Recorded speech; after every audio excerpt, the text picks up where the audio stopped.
Bye. And like you see.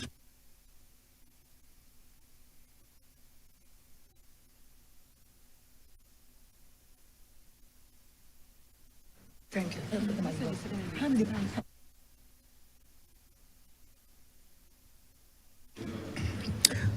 Good afternoon, honorable members. Order, please. Honorable members, this sitting is resumed.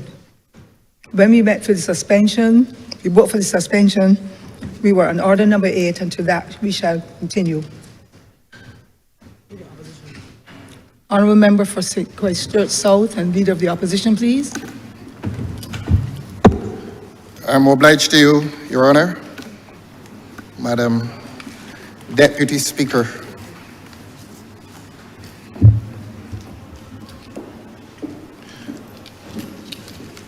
When the House met this morning, I was expecting a debate on a resolution dealing with the report of the Parliamentary Reform Commission. During the course of that debate, the House must have paused to listen to matters pertaining to, and I quote, deep divisive behavior within the opposition Democratic Labour Party that needs to be put behind them.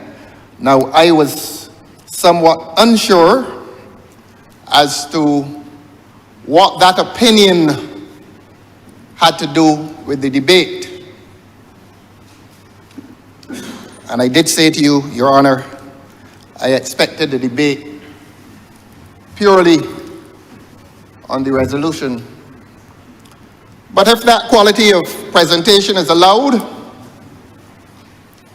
Your Honor will not prevent me from responding accordingly. But do permit me, Your Honor, to pause courteously and to, as I always do, welcome the Honourable Prime Minister on one of her many visits to Barbados. Let me welcome her, and of course to the House.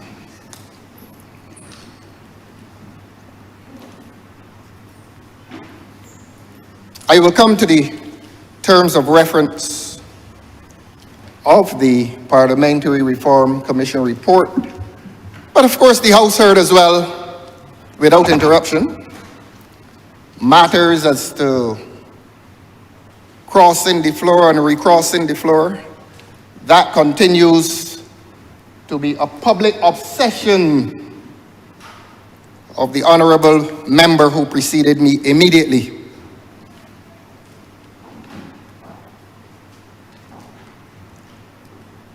And the House will permit me to share with this House and with this country the litany of war, cleavage, and dysfunction that has visited the other side over the past few years. As I said, Your Honor, if that quality of debate is allowed, surely I will be allowed to respond accordingly. And to remind the Speaker who immediately preceded me, the Honourable Member for St. Michael Northeast, the Honourable Prime Minister of this country, who does not speak with impunity on matters of party cleavage and dysfunction and division. Surely there is no impunity on those matters. And to remind that a gentleman who led this country for 14 years, in the person of the Honourable, the Right Honourable Owen Arthur, left his party that he led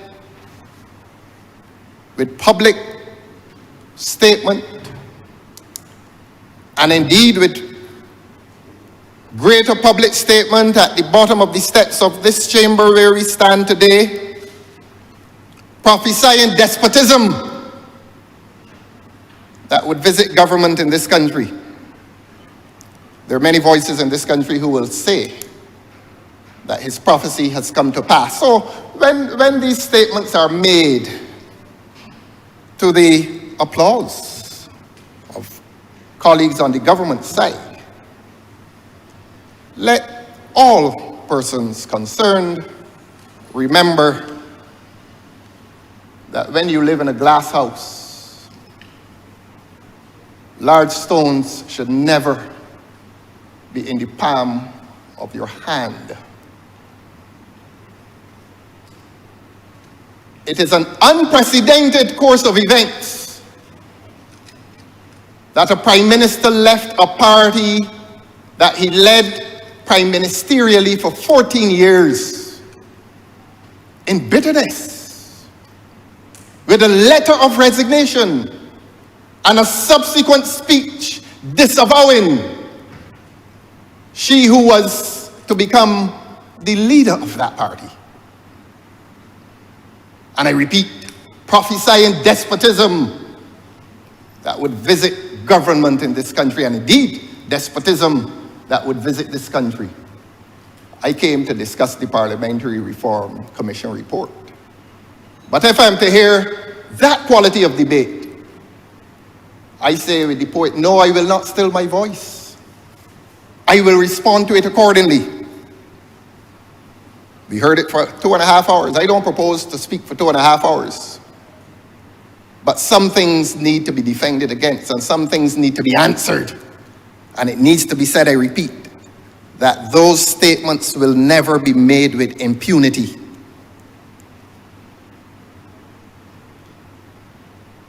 Matters before the High Court of this country, the Civil High Court, are matters of public record. There's a case before the High Court, claim number 0642 of 2013. It was filed by a former member of this Parliament. It was filed by a former member of Cabinet of this government against a colleague member of Cabinet of this government. And while that case was filed and was pending, both the Honourable Member for St. Andrew at the time and the Honourable Member for St. James North at the time sat in the Cabinet together. And there's an Honourable Member sitting in this chamber, I won't identify him, who on the 8th of August 2014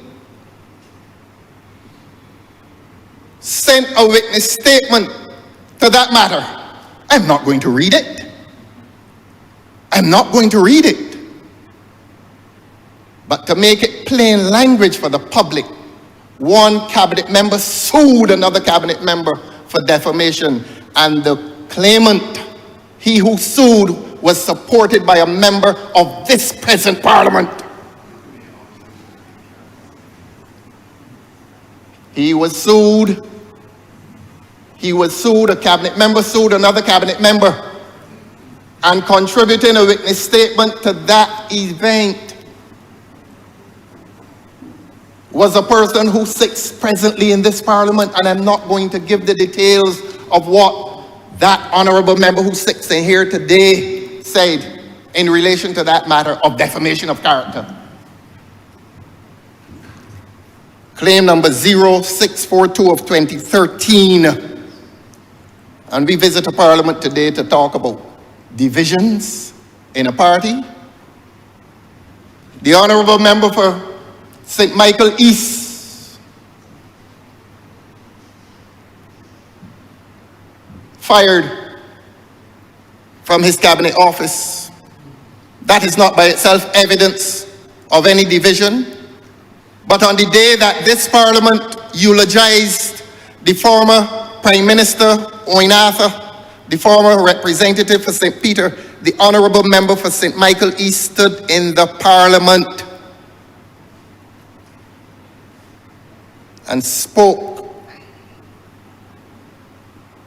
with criticism against the Prime Minister of this country.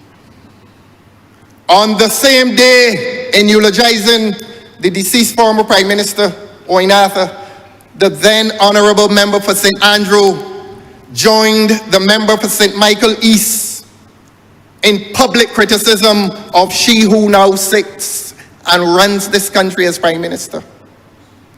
So I say that these statements of party division must not and cannot be uttered here or anywhere with impunity. Former member for Christchurch West. Former member for Christchurch West in public litigation was hustled out of the Barbados Labour Party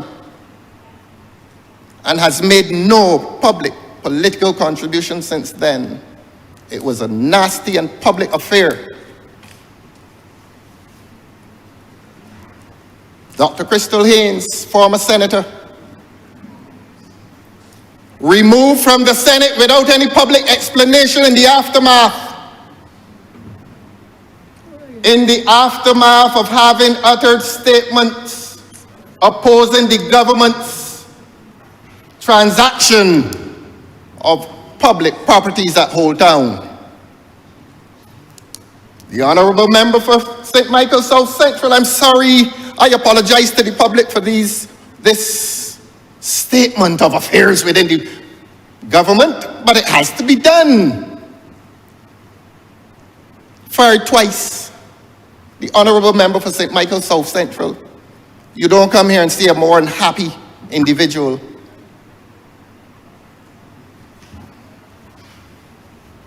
The Honourable Member for St. Lucie. I'm not going to refer to conversations that he and I had in the aftermath of his dismissal from the cabinet. I'm not going to do that to him.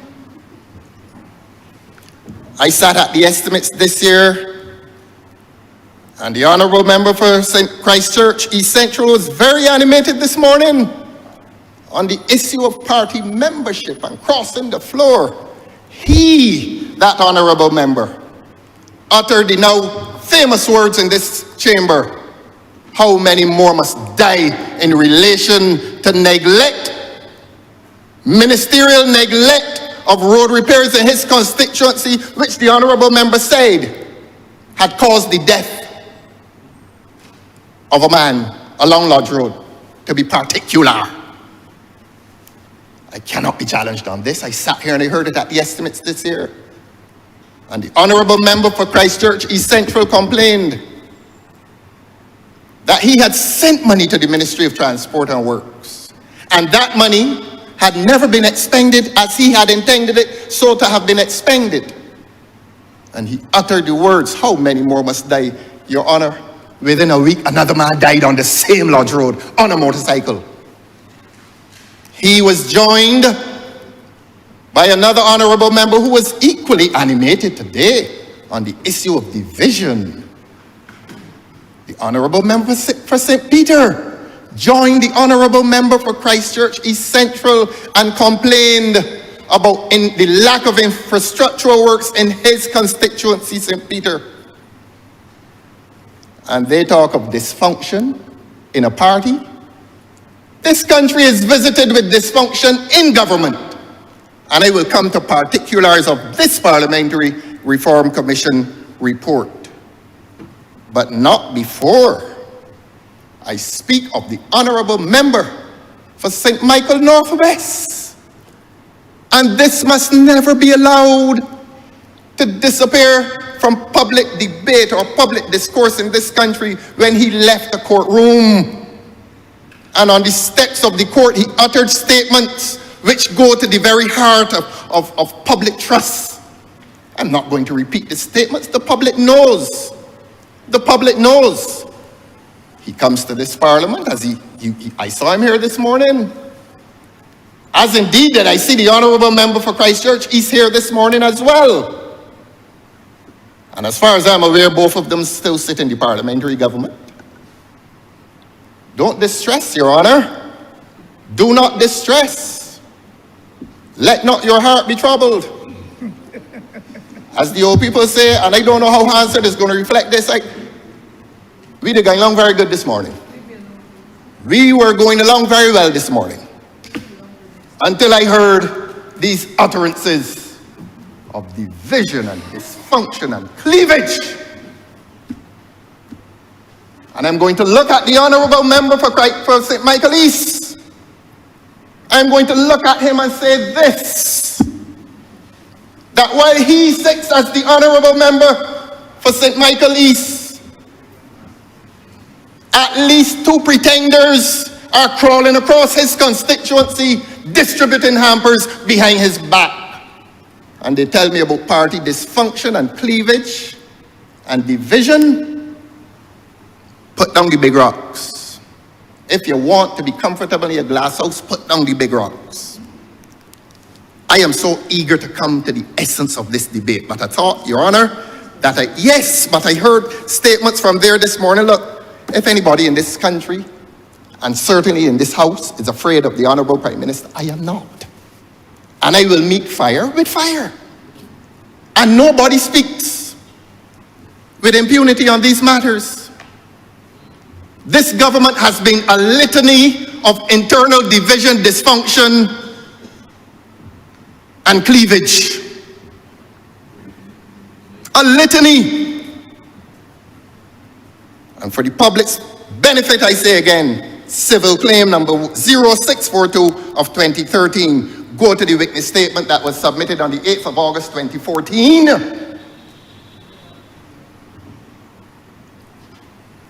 I'm not going to become so angry that I'm going to read it.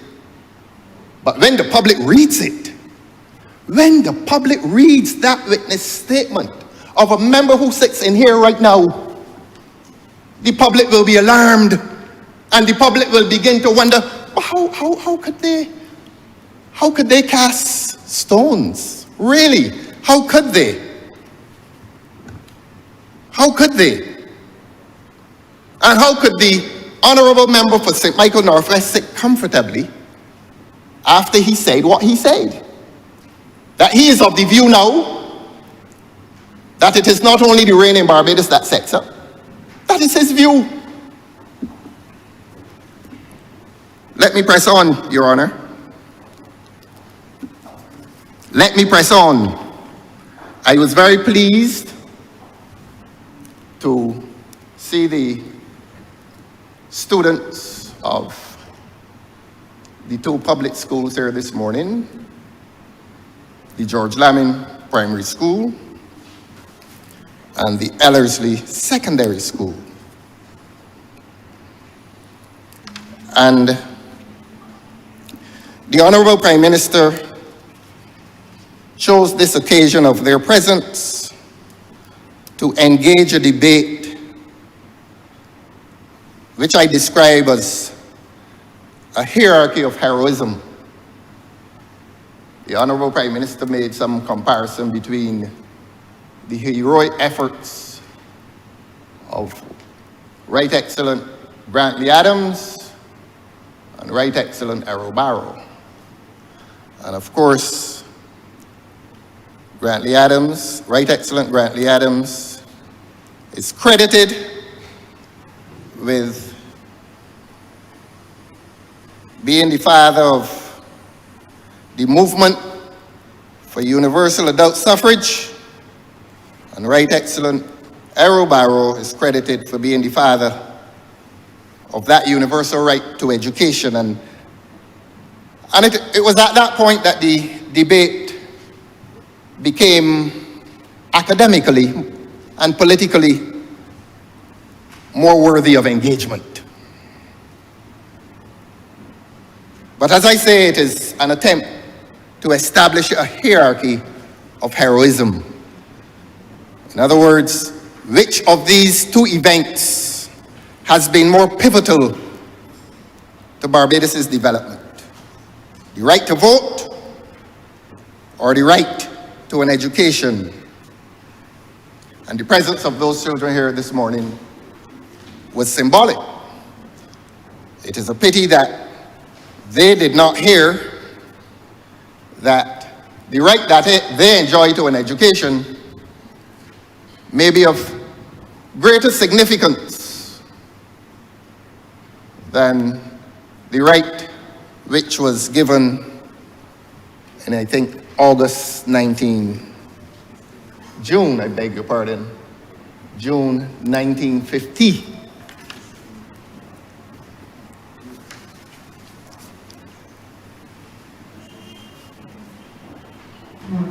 I want to say, in answer to the question raised by the Honourable Member for St. Michael Northeast, that the overwhelming majority of the people in this Parliament are here because of this revolution of 1961. The right, not the privilege, the right to a free education. 1950 sent the poor to the polls. 1961 sent the poor people's children to freedom, justice, and democracy. I repeat, 1950 sent the poor people to the polls. 1961 sent the children of the poor to school, and therefore to freedom, justice, and democracy. I will not wrestle with anyone as to the relative importance of those two events. They were very important. But I do not and will never deny the ultimate importance and the ultimate significance of that 1961 revolution, when a government determined that every child in this country had a right to a free secondary education, a right. And while 1950 gave the poor the right to choose parliamentarians, 1961 gave the right to children to emancipate their lives from the fields of labor. It used to be as bad as that, Your Honor. It used to be as bad as that, the condemnation to child labor. When people were leaving school at 12 and 13 and 14 and going into the fields of agriculture and working. And I'm not here to deny the importance of 1950, but I will engage in no wrestling match in which you seek to make comparisons between universal adult suffrage and universal child education. And therefore it becomes my position in any event that there has been no revolution visited on this country which has exceeded the importance of 1961. And I wish I could have said that this morning in the presence of the immediate beneficiaries, the little children of George Lamming Primary School and the teenagers of Ellerslie Secondary School. Let that wrestling match end. Let it end. And let us end a debate that seeks to elevate the contribution of one man above another. And if the march towards democracy is a continuous march, if it is a continuous march, there must never be any attempt to diminish 1961 or to have the significance of 1961 disappear from the annals of our history, because I did listen very carefully to the Honourable Prime Minister, and I did hear the Honourable Prime Minister credit Right Excellent Arrow with independence. But before independence, there was the revolution of 1961, and cleverly, a government that intends, and I will speak of this at greater length on a future occasion, but a government that intends not to reform education, but to dismantle the education that emancipated the poor children of this country, a government that intends to do that, I am not surprised that the government would seek to obscure the revolution of 1961 by making reference to 1966, which is also important. But in amplifying 1966 independence, I defy this government in any debate as to the modern history of Barbados to obscure the 1961 revolution.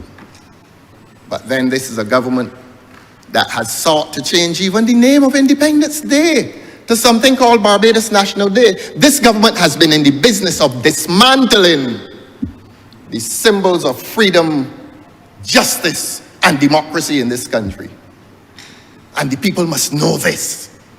The people must make themselves aware as to the business of this government, that this government's prime business is the dismantling of the institutions of freedom that saved the lives of the poor in this country. And it must now trouble this government that the people of Barbados are becoming aware of these events. It is not only a government that is dismantling the voices of freedom that may well exist within its government, as was the voice of Senator Dr. Crystal Haynes, who has disappeared from public life. Not only is this government concerned about dismantling the institutions of freedom, this government has been dismantling the voices of freedom in its own party. And when I say that, I turned and looked at the honourable member for St. Michael East. I'm not attempting to curry his favor. I speak honestly. I speak honestly, and there are other voices of discontent within this government even while I speak. Even while I speak. And so the ritual, the weekly ritual of personal attack and personal invective, simply because I come in here and exercise my right to oppose this government. Let it continue. Let it continue. If people want brownie points, if the members of this government believe that the way to impress the Prime Minister for the sake of their own elevation is to engage in personal abuse of me every week, so be it. So be it. If that is the quality of debate that this government and its members is being taught, so be it. But the people of this country, their ears are open and their eyes are also wide open, and they can see what is happening in this country. They can see this Parliamentary Reform Commission report will come to discuss in its content fixed term limits for a government. We now live in a country in which an election day becomes a matter of ambush, not only of a political party, but of the people of Barbados. Why is this government so lacking in political stamina that it cannot allow itself to be given 5 years, and at the end of 3 years, the people in Barbados begin to guess as to whether we're going to have an election? That is an illegitimate government without stamina. A government which cannot start a program and complete it. A tired government.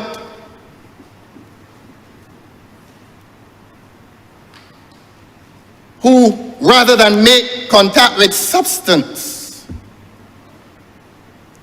preoccupies itself with form, and form expresses itself in cliches. Everything is a cliche. These sexy words used to define a government's program. But, Your Honor, please permit me to come to the Parliamentary Reform Commission report and to share a few observations, as is my right, with the public of Barbados. I will first read the terms of reference within that Parliamentary Reform Commission report. Permit me, Your Honour.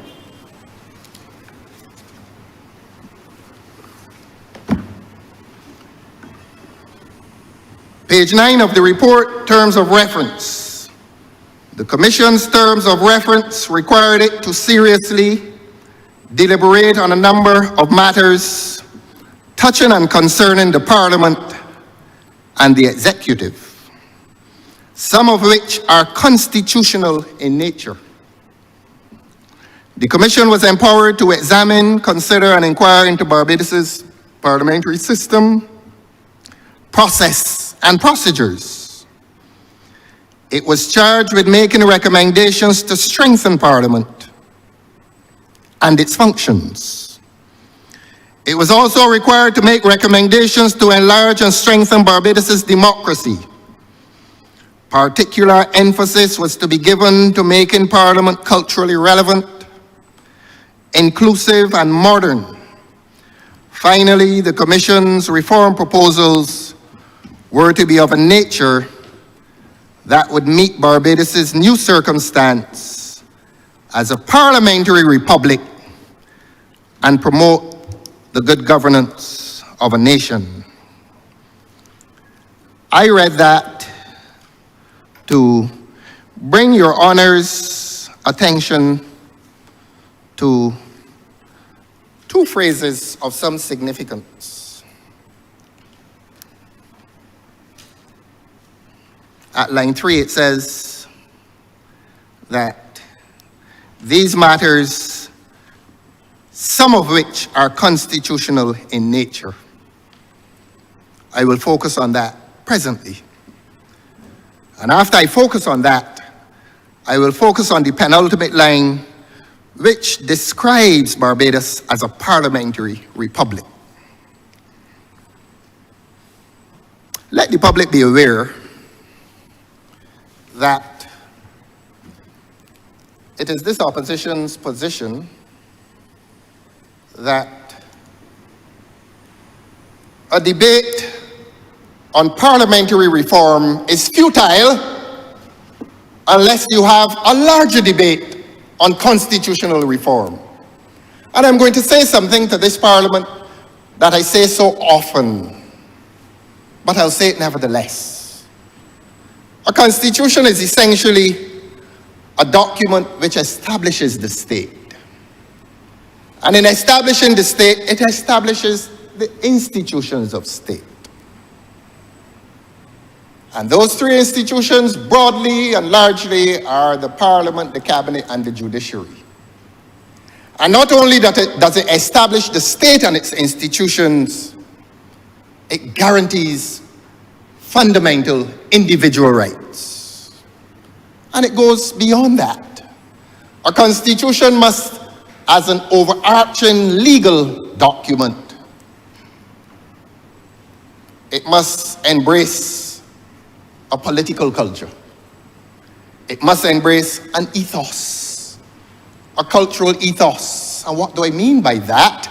That it would embrace human values which sometimes derive from religious values. And that will be of some importance. And it is of some importance to this country.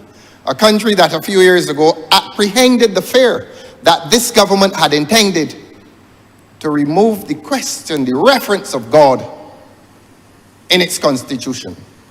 So that this is a country of many religious persons who live in fear that the government had intended to eliminate from its overarching legal document that governs all activity in this country. The people had feared that the reference to God would have disappeared.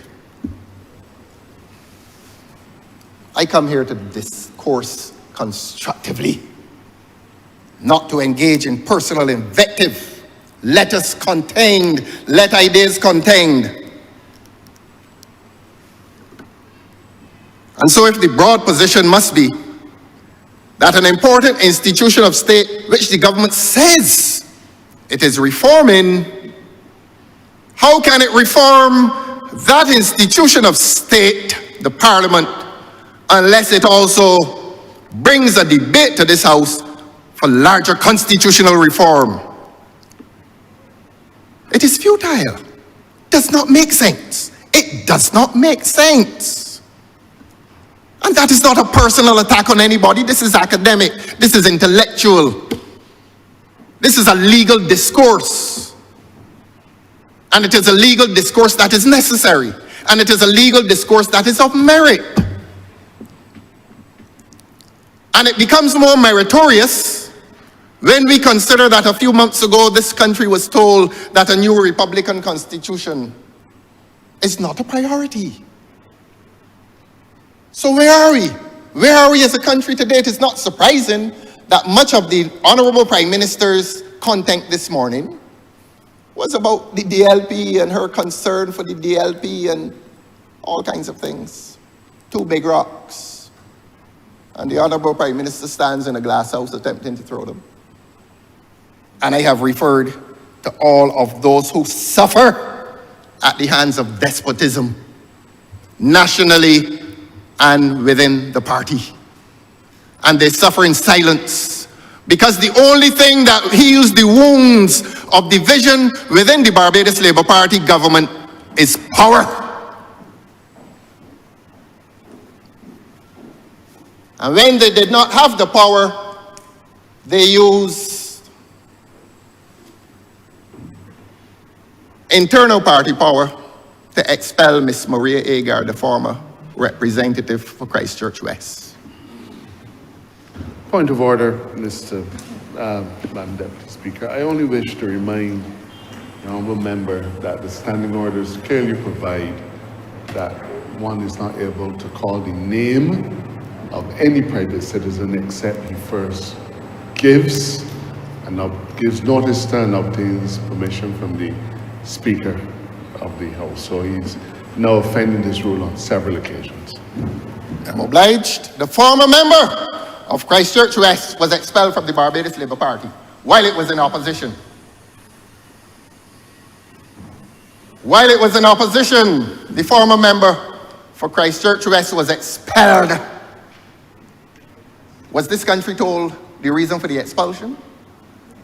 Was this country told the reason why the honourable member for St. Michael East was removed from the cabinet?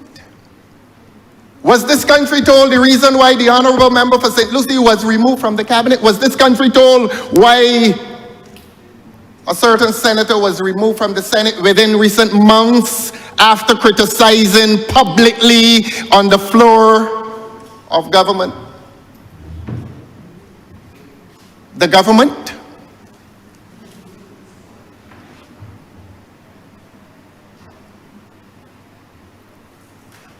We have a quorum. Don't run. Don't run. Keep the quorum intact. Keep the quorum intact. I have a witness statement lodged in the Supreme Court of this country. Lodged in the Supreme Court of this country. And they dare to come in here talking about division and dysfunction and cleavage, when the only thing that heals the wounds of cleavage within this government is the possession of power. That is the only thing that heals the wounds. So don't believe, Prime Minister of this country, that you have the right to speak of these matters with impunity. You don't. So rise on the points of order. I sat quietly and endured it all. And I am not afraid. Honourable member. And back to the Parliamentary Commission report, Your Honour. Honourable member. Yes, Your Honour. From St. Joseph was correct. Yes. In the matter he drew to your attention. Yes. And for my knowledge, and I'm not so familiar, I am not aware that anybody who gets expelled or suspended or chooses to leave cabinet has anything to do with the management of the affairs. If there's a change in cabinet, there's a change in cabinet.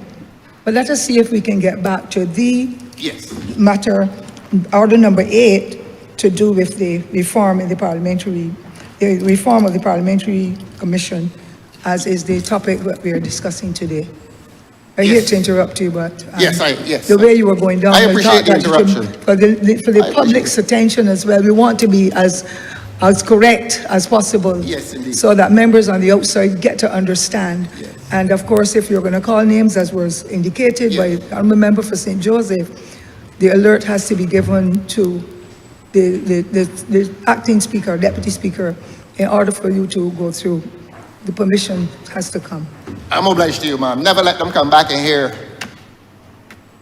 with big rocks when they're in glass houses. Using power as the only balm against the abuse of that power, to disadvantage your members and consign and condemn them to the peripheries of the party and the government. Are they happy? Are they happy? I will let them answer the question. I have seen it close up. And I saw the witness statement. And I'm not going to embarrass anybody by reading the witness statement and its content. If the public saw it. If the public only saw it. And if the public only saw its content and digested its content. And look, any of them can come to me, because some of them don't know, you know, man. And I will hand it to them and disclose to them what is the anatomy of their government. And thinking that they can come in here and cast stones. Cast stones. And this sanctimonious concern for the other side, the other party, it is falling into chaos. And chaos sits at the heart of this government. And as I have said, the only healing balm is the possession of power, which is used to disappoint and appoint and disappoint again. Didn't mean to do this. This was not intended to be the content of my speech, but this is how the learned Prime Minister, the Honourable Prime Minister, began this morning. And when you begin like this, you must stand and answer. And those whom you leave behind must answer as well. Let the public be aware. Let the public be aware and let the baseless statements and accusations fall where they should fall. Let us come, Your Honor, to the terms of reference. As I said, let us come to the Parliamentary Reform Commission report. There's going to be a debate in here later today, and a lot will be said. But let us deal with this one now. I have taken a few of what I call the salient features of this Parliamentary Reform Commission report. I'm going to deal with them selectively. And this is intended not to be any attack on any member of that commission. This is the government's document. And you know, it is very interesting that at one point in listening to the Honourable Prime Minister, I said, well, this is the government's document brought here by resolution. And the Honourable Prime Minister takes the time to say that portions of it she does not agree with. But leads the resolution, quarreling with the government's document. You understand what is happening to government in this country, Your Honor? Do we understand what is happening to government in this country? That there's a resolution before this Parliament, which I will now read, led by the Honourable Prime Minister, whereas the Parliamentary Reform Commission was appointed on the 8th day of May 2023 to examine Barbados' parliamentary system and make recommendations for the strengthening of Parliament and the country's system of democracy. And whereas the Commission was empowered through its terms of reference to deliberate on matters touching and concerning the Parliament and the Executive by A, empowering, examining, and inquiring into Barbados parliamentary system, process, and procedure. B, making recommendations to enlarge and strengthen Barbados's democracy. C, transforming Parliament into a culturally relevant, inclusive, and modern institution, and that the recommended reform proposals would enhance good governance and create a parliamentary architecture befitting the new republic. And whereas, having consulted extensively with the Barbadian public here and abroad, the political parties and civil society presented its report to the President of Barbados on the 27th June 2024 with a wide range of recommendations consistent with its remit. Be it resolved that the Parliament of Barbados take note of the report of the Parliamentary Reform Commission 2024 and its recommendations, and this expresses that it is On the subject point to of order, approval. Madam Deputy Speaker. Member St. Joseph. The honourable member continues to plod through this chamber, speaking glibly on matters that he really ought to have a better grasp of. The report is not the government's document. A commission was established under law and sworn in by the President, given the commission by the President, and submitted its report to the President. The chamber is being asked by the Prime Minister through a resolution to take note of that report. It is not like if it was a white paper or a green paper which establishes or seeks to establish government's policy. A paper, a white paper or a green paper would be the government's document. But this is a report of a commission established independently under its own legislation. And it is therefore completely erroneous and a clear and distinct attempt to mislead the chamber and the public by saying that it is the government's document. It is not. It is a report of a commission established in law, and we are obligated to bring it to this chamber for better, for worse, for richer, for poorer. I appreciate the intervention, and therefore I will continue to say that one drew from the Prime Minister's speech this morning that she is wrestling publicly with portions of the report. It was brought here, well, it wasn't brought here by the Clerk of Parliament or the Marshals, it was brought here by the government. And I am saying, I continue to say that the Prime Minister wrestled with portions of the report. That's the point I was making. Be it resolved that the Parliament of Barbados take note of the report and its recommendations. I say it is politically unseemly to accept a report sent to the President, sent to the Cabinet, brought to the House of Assembly by the government, and for the Honourable Prime Minister to wrestle with portions of the report publicly. That I use the term, the phrase, politically unseemly. I did not use the word ingratitude. I did not.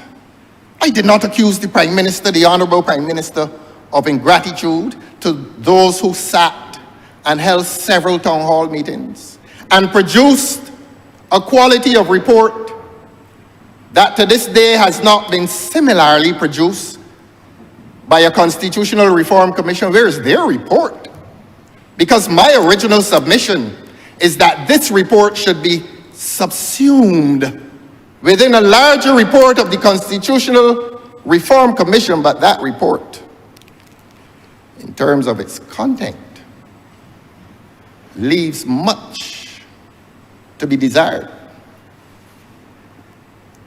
But I defy the Honourable Prime Minister of this country to have a report brought to this House and to express these personal opinions here. You don't like the report or you like it. If you did not like it, maybe, just maybe, there was a time and a place that expressed that view. But it has been brought after much deliberation and hard work by a commission of adults, every one of them. And you seize the opportunity during the course of a debate in which you diverge into matters that are impertinent to the debate, and you disavow portions of it. That is not seemly. It really is not. And I suspect that not everyone would have done that. But this habit of making of yourself the sole and supreme voice of importance, that you elevate yourself above the content of a Parliamentary Reform Commission report and come here today and disavow portions of it, it is not the done thing. It is not the done thing. Let me, though, come to portions of that report which caught the eye. At page 11, Your Honor, paragraph 9, under the rubric, the electoral system, it says, national members of parliament, nation MPs. Now, I am not going to burden you, Your Honor, by reading it, but basically what this portion of the report is saying is that there will be some MPs called national MPs, and I think the Honourable Prime Minister made reference to it this morning, and others who are called constituency representatives. This hierarchy. The Commission recommends that Barbados introduce a mixed system of representation, that is, one which includes constituency representatives as well as national members of parliament. The Commission recommends that there should be 10 national members of parliament. I can only come to the conclusion that a parliament, by this proposal, and the Prime Minister did not reject it. The Prime Minister did not reject it. That this Parliament must now become divided between MPs who are called constituency MPs and some who are called national MPs. In Britain, you hear about the House of Commons, and never misunderstand language. The House of Commons and the House of Lords. That's why we probably still running about down here, claiming to be a republic, but with Westminster values. Because maybe, just maybe, in the minds of some, we are still in the land of the Lords. And the rest are commoners. Well, that is the language of ancient Britain, which survives in Britain today. Are we going forward as a republic, or are we reversing into the depths, the backward depths of Westminster? With a monarchy at its head, with an elitist proposal for parliamentary division, that some must come here to this chamber and be called constituency representatives. Oh, you're going to deal with constituency matters, you're going to deal with street lights and road repairs and the bus service and the all kinds of services, and there will be others who will be called elevated. Oh, we deal with the nation and a government that 4 years ago proposed republicanism, and I'm going to tell the people of this country shortly what is the essence of republicanism, so that they understand what this government is doing to government in this country. And we sit in 2025, and an Honourable Prime Minister accepts a proposal to divide a parliament which claims to be a Republican parliament into categories of membership, evoking memories, bad memories, of parliamentary elitism, the House of Commons and the House of Lords. And we running around here in 2025 embracing these backward concepts. The essence of a Republican Parliament is a Parliament that is egalitarian. As among its members, like a cabinet that is egalitarian as among its members, except for primus inter pares. The chairman, the prime minister of that cabinet, is first, but the important word is pares, equal.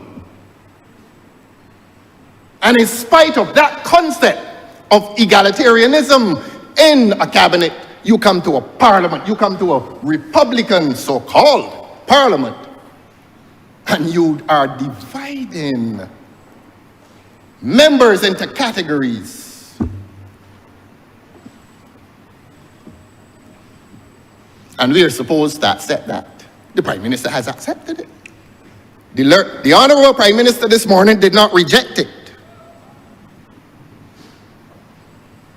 In my view, and this will become subject to a party position, apparently the Prime Minister wants to run the DLP and all the other parties, perhaps some of which getting some financial support anyhow. The issue of subvention was mentioned.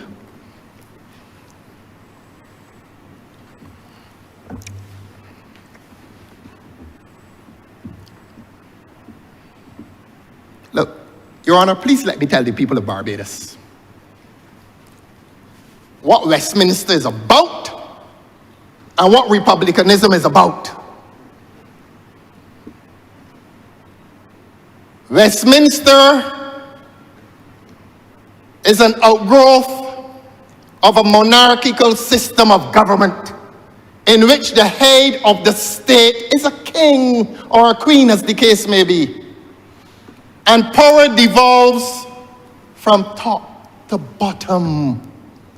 In a Republican state, power devolves from the bottom up, and those who sit in parliament do so as authentic representatives of those at the bottom. Westminster is different. Westminster has been an outgrowth of the monarchy in which power devolves and derives from the top to the bottom. And going from the top to the bottom, at the top you have the House of Lords, sitting under the monarch. And then the House of Commons, commoners, from the Lords to the commoners. When you transfigure or transform yourself into a Republican state, Parliament becomes representative not of a head of state, not of a monarch, but it becomes representative of the people. And let me demonstrate by practical example one of the fundamental differences between the monarchy and a republic. And let us contrast the United States against England. In England, when a man is charged before the court, his indictment reads, the Queen. Well, the Queen is dead. King Charles. An indictment before a court in England would read, the King against John Brown. John Brown is charged with a criminal offense. It says, the King against John Brown. Or the alternative language in the presence here now of a former prosecutor and a good one too. The clerk of this parliament used to be a prosecutor. Can I call his name? Can I say he used to be a good prosecutor? I do. I did a case against him already. Can't remember who won.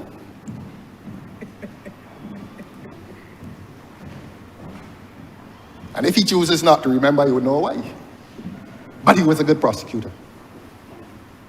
And when he brought that indictment, it read, and he would have said to the judge, the crown or the queen, the language was used interchangeably. And that is consistent with my view that the state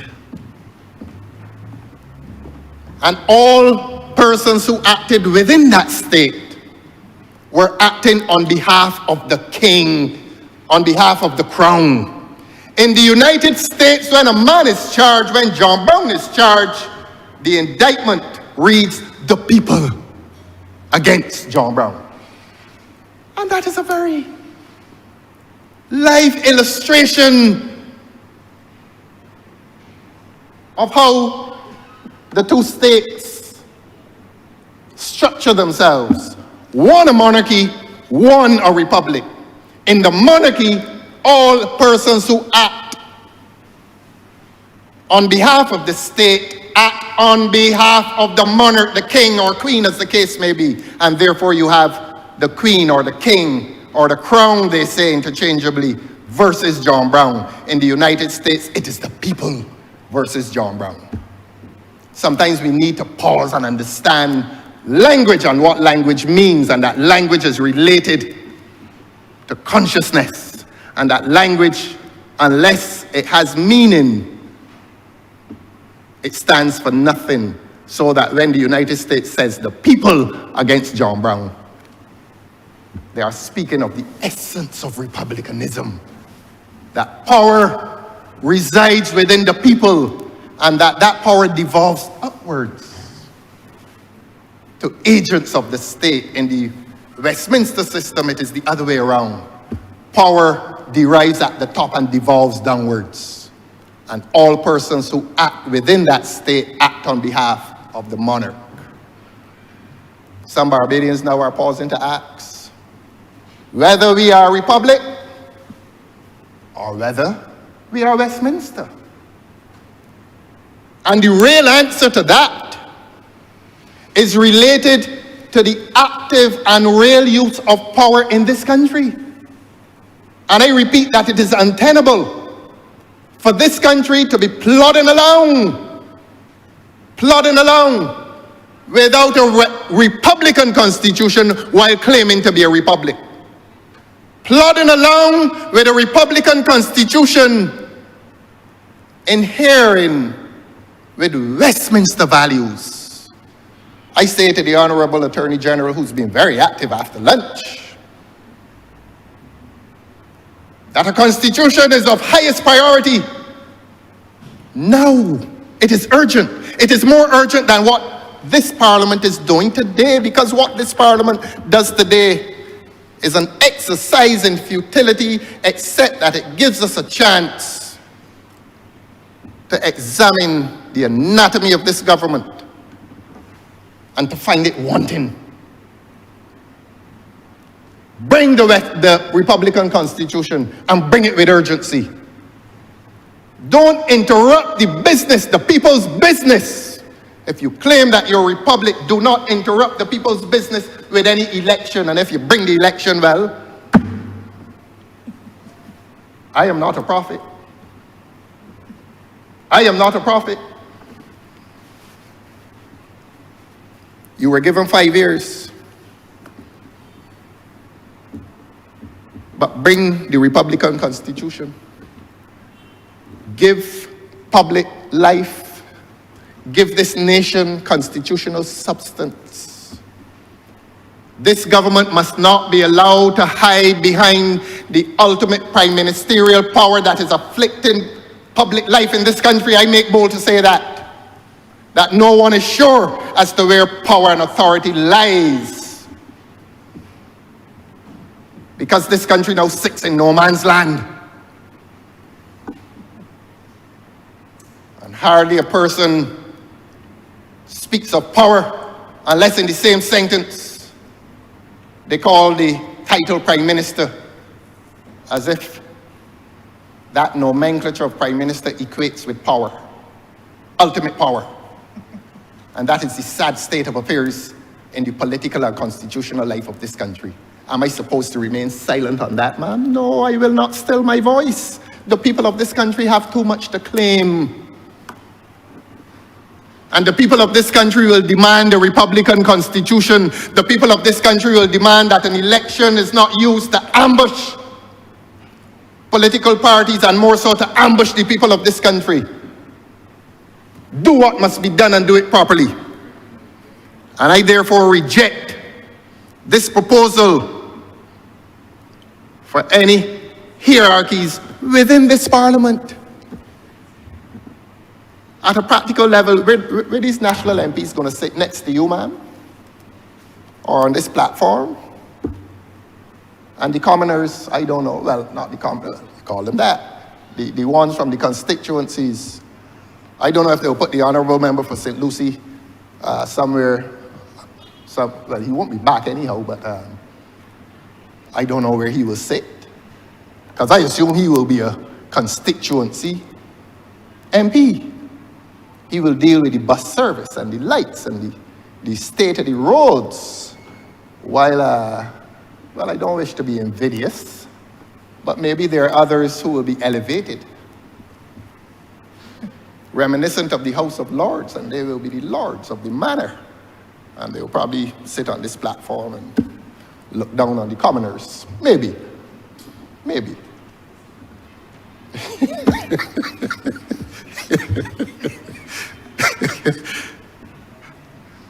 That is not the only reason why I prefer when you occupy that chair, man. But this parliament and the people of this country will hear me say that if there is to be any representational hierarchy in this country under a Republican Constitution, there must be 3 tiers of representation. At the apex, a Senate. Under the Senate, the House of Assembly, where every member is equal, as is now. And a 3rd tier, we deliberated for some, even through COVID, maybe 2 years, and came up with a scheme of local government and asked this government. I remember going to the cabinet. I was a very well-behaved backbencher, you know, man. And I visited the cabinet one day upon invitation, and I presented the proposal of that commission on local governance, all 11 of us, including the one who now writes the Bob Marley speeches, including him. And we came up with what we thought was a brilliant proposal for representation at the local level, and we asked this government to make that a 3rd tier of representation at the local level. Ma'am, I'm not going to give you the details, but I will tell you this. One of the important proposals is that it was non-partisan. Because we felt that people who lived on a street next to each other, who sat on a local council, should not find themselves divided by partisanship. And it was such a beautiful document. It was such a beautiful proposal. May I ask this government today, where is it? I think the the Honourable Prime Minister referred to it today, but I want to know where it is. And rather than hand it to the people of this country, this government is handing to the people of this country a parliament that will divide itself along lines of ancient elitism, where the honourable member for St. Lucie, if he survives, unlikely though, will be a mere constituency representative, and his more favoured friends, whose names I'm tempted to call, I am really tempted, they will become national MPs in this place. And this is what the people of Barbados are hearing today, endorsed by the Honourable Prime Minister, that this Parliament must now be divided, and in the short time that the Honourable Member for St. Lucie has left, he will be relegated to the peripheries of this chamber, while his more favoured friends, and if they get me pets, I can call him. You want me to call a name? You want me to call a name? You love a hierarchy. With my permission, sir. You might be on the periphery. my permission, sir, only. You might get punished for that with the statement here. Don't forget.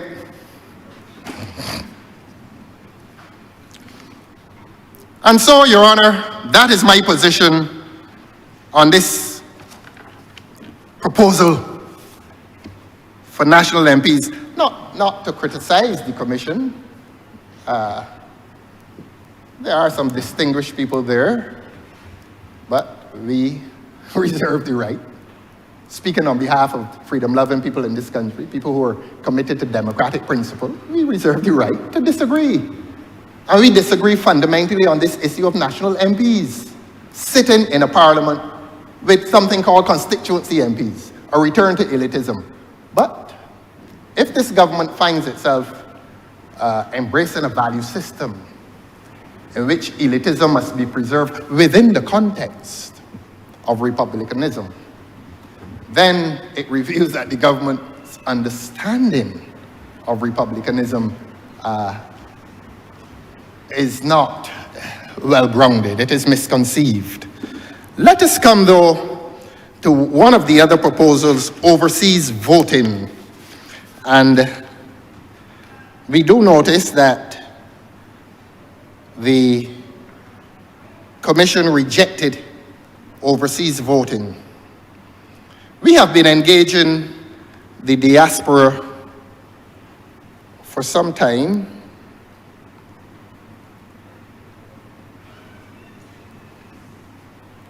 And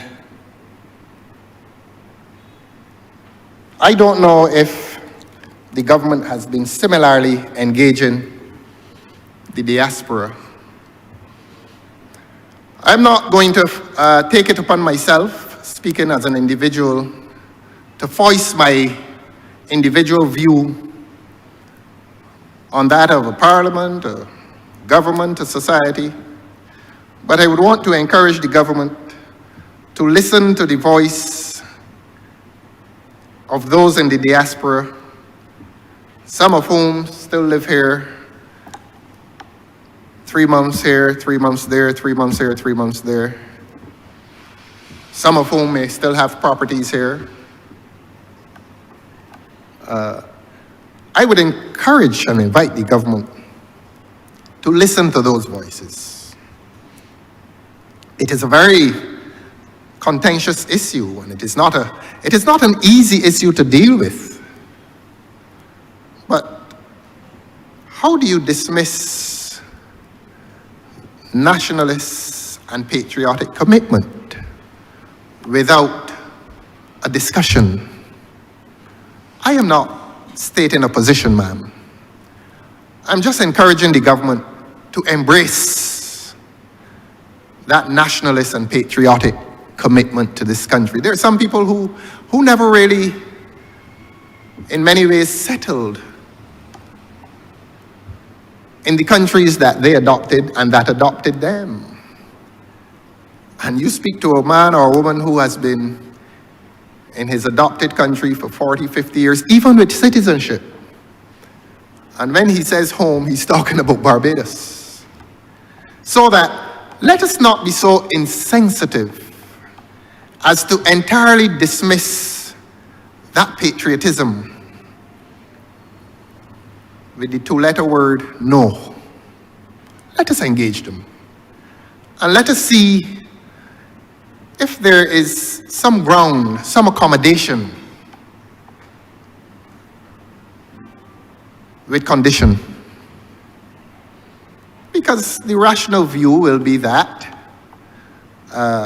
if you don't live here, maybe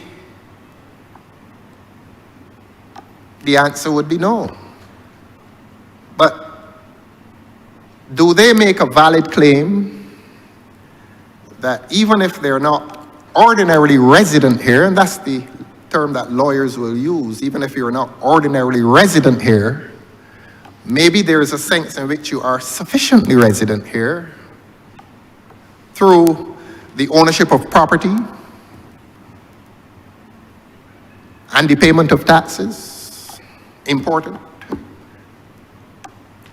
and the remittances that are made. and the lives that are well lived here because of their generosity. It is worthy of discussion, and it is a worthy discussion. I am not today taking a position, ma'am. The only position I take today is that the government, and any government, should take these claims seriously. Permit me to move on to the question of an independent speaker. And I will say briefly, maybe it has nothing to do with my own peculiar experience here over the last year and some months. I must not speak subjectively, I must speak objectively.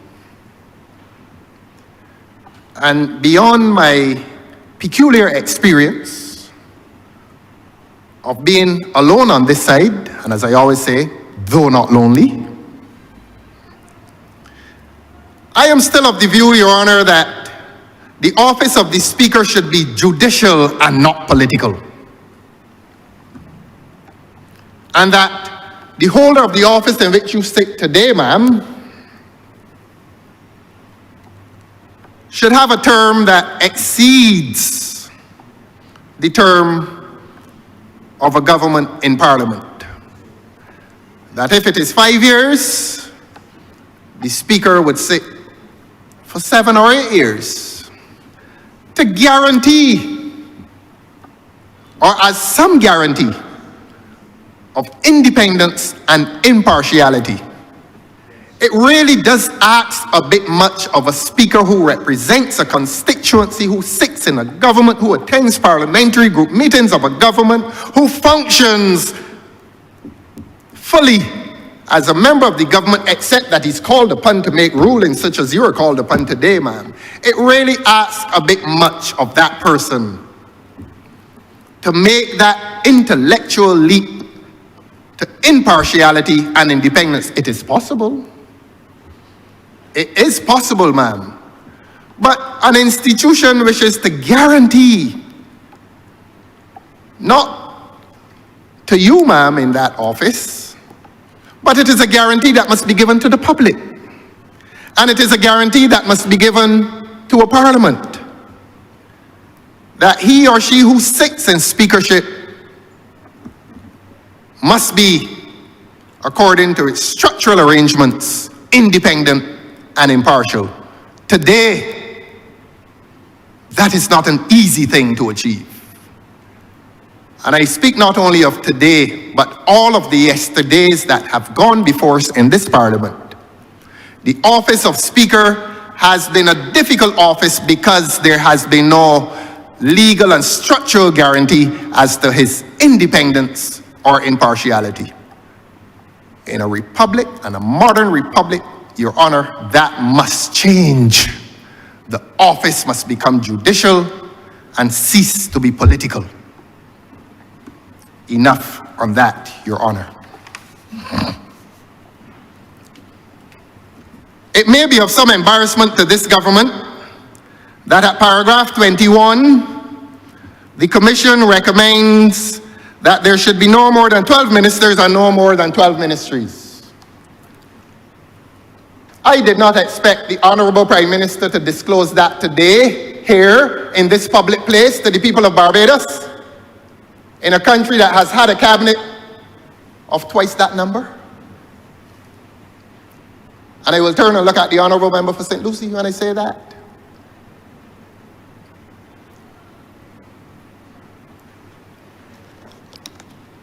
Here we have a recommendation from a Parliamentary Reform Commission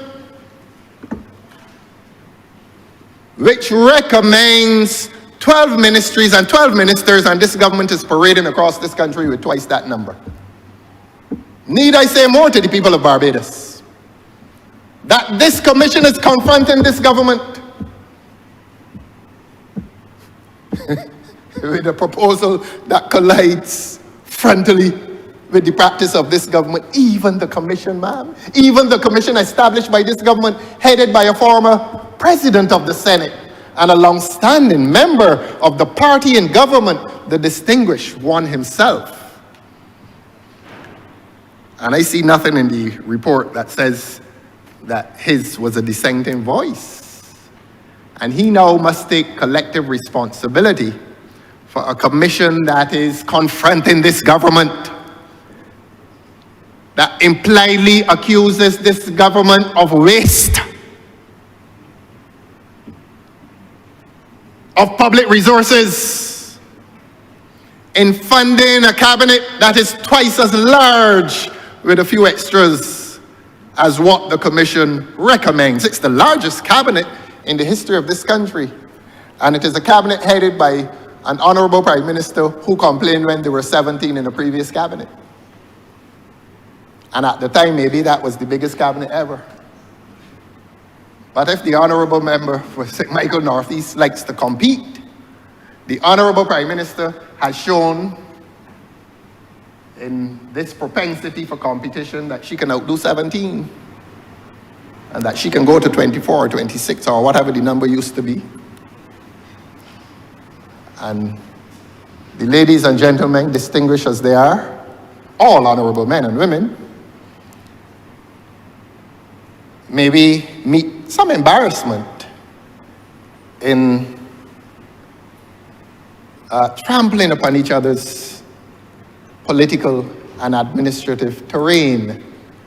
Because there was a time, admittedly, when I was not sure, when I was fighting for those noble fisher folk, I was not sure whether it was under the ministry of the honorable member for Christchurch West Central or the honorable member for St. Philip South.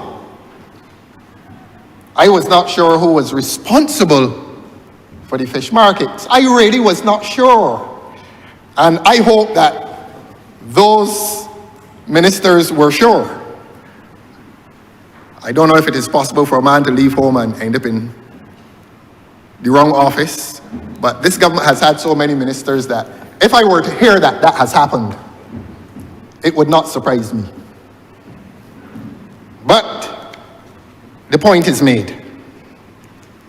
Paragraph 23, and I'm not bashful about this, crossing the floor. And I will not call names, but there was a dissenting view, not supported wisely by the commission, that if the honorable member for St. Michael Northwest wishes to cross the floor tomorrow, he can. He can.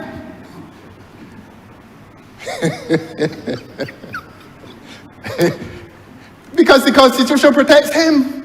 However he feels about the front bench, the Constitution allows him freedom of association, and thankfully, the chairman of the commission was a lawyer. Well, is a lawyer. He's still very much with us, and I trust in good health. So that the honorable member for St. Michael Northwest, in his state of trouble, some of it relieved. Political troubles may still be on the horizon, but if he wishes to cross the floor, and this is not a public invitation, nor private, but if he does it, he sits down there by the honorable member for St. James North. He can go down there with you.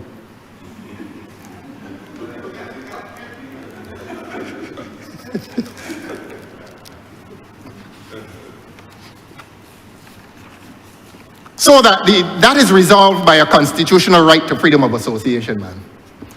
So the dissenting voice, whose name I shall not call, I understand why there would have been dissent from that individual. That individual is what you call a real loyalist. The tribalism of politics really resides within her political bosom more than most. And any departure from the tribe is a departure that must be punished with political death. And that is her philosophical approach to politics. If you are not with me, you must die politically. Not in a republic, though.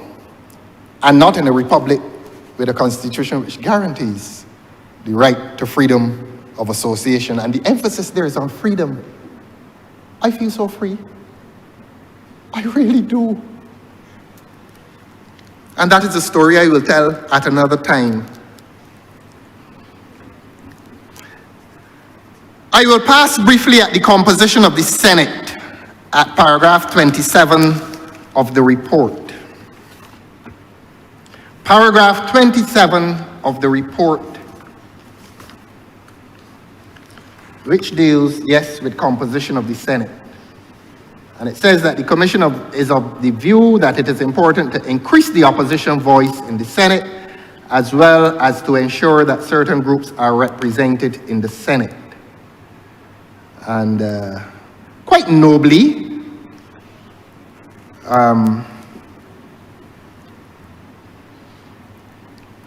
some of those categories articulated are representation of the elderly, the youth, LGBTQ, small business, trade unions, or trade union movement. In this morning's speech, I did not hear any deliberations on that. But the people of Barbados are entitled to know that there was a proposal that the Senate should be constituted among persons representing interest groups, being the elderly, the youth, LGBTQ, small business, trade unions, or the trade union movement. Paragraph 34 is one that you would appreciate that it troubles me, Your Honor. This is the Public Accounts Committee, and I'm wrapping up very soon. I am only dealing with those ones that I consider salient. There are others. The Public Accounts Committee. And this has not been a good story for this country. In 2003, this Public Accounts Committee was established by an Act of Parliament, which put in majority members of the government, the parliamentary government, and not only the parliamentary government, ma'am, but members of the cabinet. And as you know, ma'am, and as the people of Barbados know by now, that the Public Accounts Committee investigates government spending, and not only government spending, but irregularity related to government spending. And how do you investigate irregularity in relation to government spending and have among the investigators members of a cabinet who would have sat in collective responsibility for the same spending? How do you ask them to be investigators as well? Do they investigate themselves? Do they say, I am guilty? Ma'am, it does not make sense. But what I experienced as chairman of the Public Accounts Committee got even worse. That when I tried to investigate Hope, when I tried to make the Hope Housing Project a matter for public investigation by the Public Accounts Committee, a group of ministers of this cabinet came to that Public Accounts Committee and voted that it should not be investigated as a matter of priority. And I insisted, and they insisted too. And they said, look, you may be the chairman, but every one of us in here has a vote. I'm not going to say they cajole me, but they use what they interpreted to be their power. To be their power, and they say that any matter that came before the Public Accounts Committee was subject to a vote. Even a matter of particular investigation, that they could decide what I say, not by the despotic exercise of power, but in a matter in which the public had a vested interest, because it was $60 million of taxpayers' money that went somewhere, and it did not go overseas. And those goodly ministers and others took a vote and said, you shall not investigate that. People of Barbados, that is what happened. Must I be afraid? Must I be afraid to say that? Must I be afraid to reflect and relate my experience as chairman of a public accounts committee that was frustrated in its effort to investigate suspected irregularity in relation to public funds in the amount of $60 million for a housing project that is still hobbling today?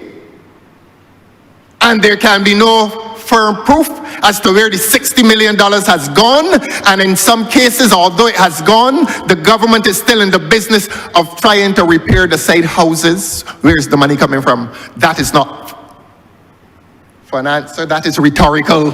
The point I make now is that under this government, the Public Accounts Committee has been paralyzed.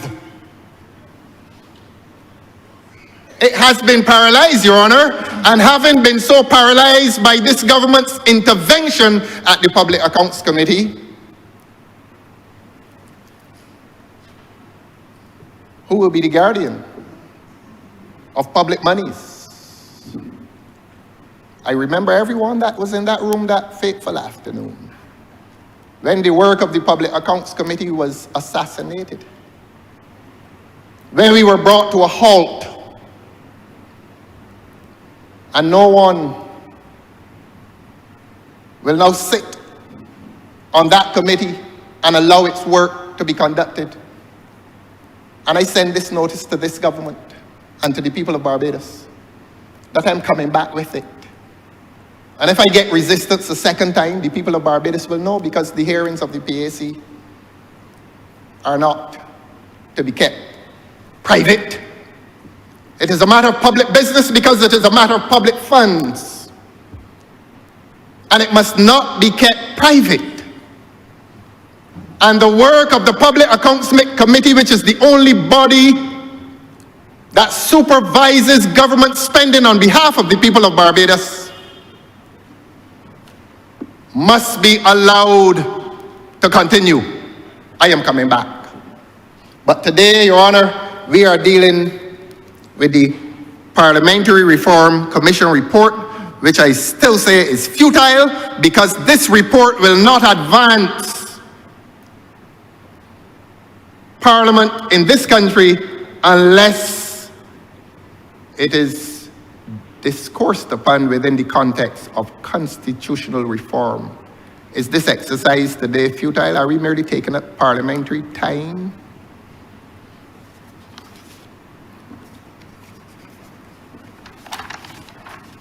And so, Your Honor,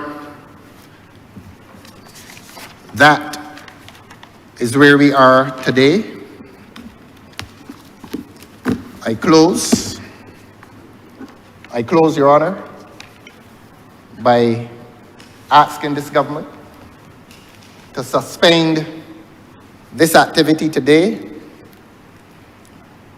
and to replace today's business with the report of the Constitutional Review Commission. I think that's the name.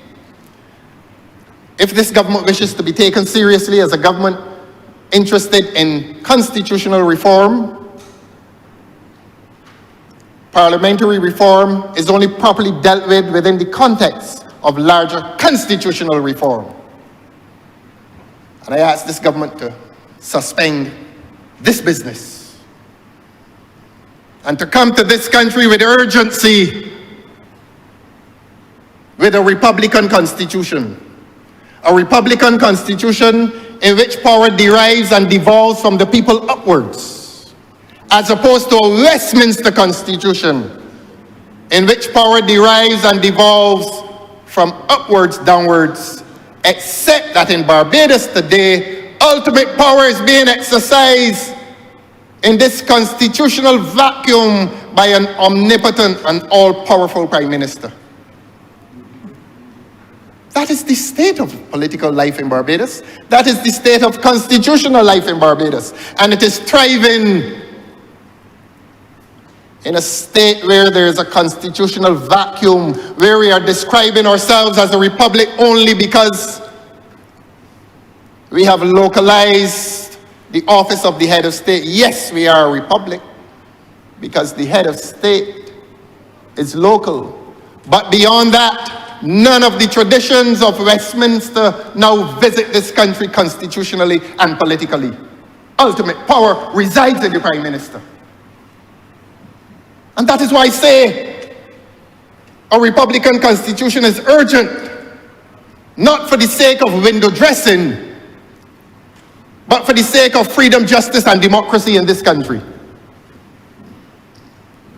So that institutions must know that they have powers that are independent.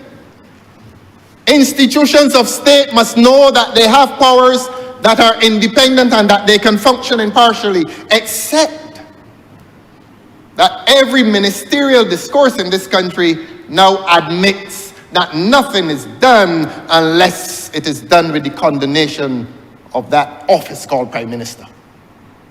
And it is said quite blandly, but it is true. The public says it, the public knows it, the public hears it, the public experiences it every day. Every news report. I am not here to condemn, but maybe if a minister speaks as to the work in his ministry, and he or she learns to speak independently, in defense of the dignity and the integrity and the independence of the office, except for collective responsibility, unless he or she learns to speak the language of ministerial responsibility, then he or she admits to prime ministerial autocracy. The former member for St. Peter used a different word. He used the word despotism. And there are many people in Barbados who now consider his words the words of prophecy. And it need not be prophecy, except that the Prime Minister must be told that the ultimate power in this country is the Constitution and not the Prime Minister. And the people of Barbados are weighted under by the ultimate exercise of prime ministerial power, because we have suspended the Republican Constitution and we remain with Westminster, except that we have dismissed the British Crown, replaced it with a titular local head of state, and I use the word titular. But that real political power now resides in the hands of one person. And that display of power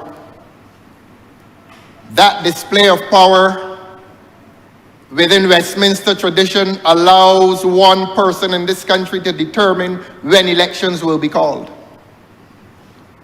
That is not a feature of republicanism. A feature of republicanism would be that a term of government is fixed. Whether 4 years or 5, it is fixed. So that an election date is not a matter of ambush. An election date is properly fixed within a Republican constitution where representative government properly exists, where power is genuinely exercised on behalf of the people and not by the whim, not by the arbitrary action of one person who will determine that all activities of the state, from the police back to any other institution, will be at the whim and fancy of one person who happens to be called the Prime Minister. That is the state of Barbados. That is the constitutional state of Barbados. And we realize this document today, this document, for all intents and purposes, ma'am, is useless. And I mean no disrespect to those who sat on the commission, because they ought to have been the Constitutional Reform Commission. When one looks at the qualification and the content of the commission, the Parliamentary Reform Commission, they ought to have been the Constitutional Reform Commission. But this comes today, while the other report remains hidden from public view. I don't know when they'll bring it, but this country needs a proper intervention by a government into the public domains of this country to ask this country how it feels about a new constitution and how it feels about what should be the content of that new Republican constitution. But, as I said, government's chief law officer told this country a few months ago, it is not a priority. And I repeat, the reason it is not a priority is because maybe this government is comfortable with dictatorship. Maybe, just maybe. And don't be alarmed that I said that, ma'am. That is a view that is honestly held. That this government seems quite content with dictatorship. And the people of Barbados must be relieved from dictatorship.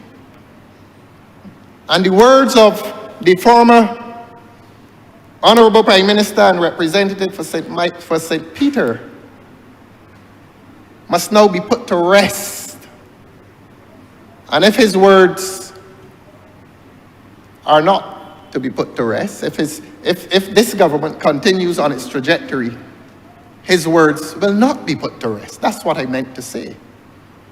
That if this government continues on its present trajectory, the words of the former Honourable Member for St. Peter remain words of prophetic truth, that this country remains subject to despotism. You've been very patient, ma'am. I'm obliged to you. Honourable Member for St. Peter. Thank you very much, Madam Deputy Speaker. I rise to join the debate on this resolution. I recognize that the Honourable Member for St. Joseph, the Learned Attorney General, was able to point out to the Honourable Member for Christchurch South that this is an act of bringing to the public's knowledge officially a report from a very respected group of individuals reflecting the views of Barbadians across the board, both resident and abroad. And so we bring not to this chamber government's policy, but a report that all Barbadians must reflect on and share additional views, even beyond the views that they have shared already.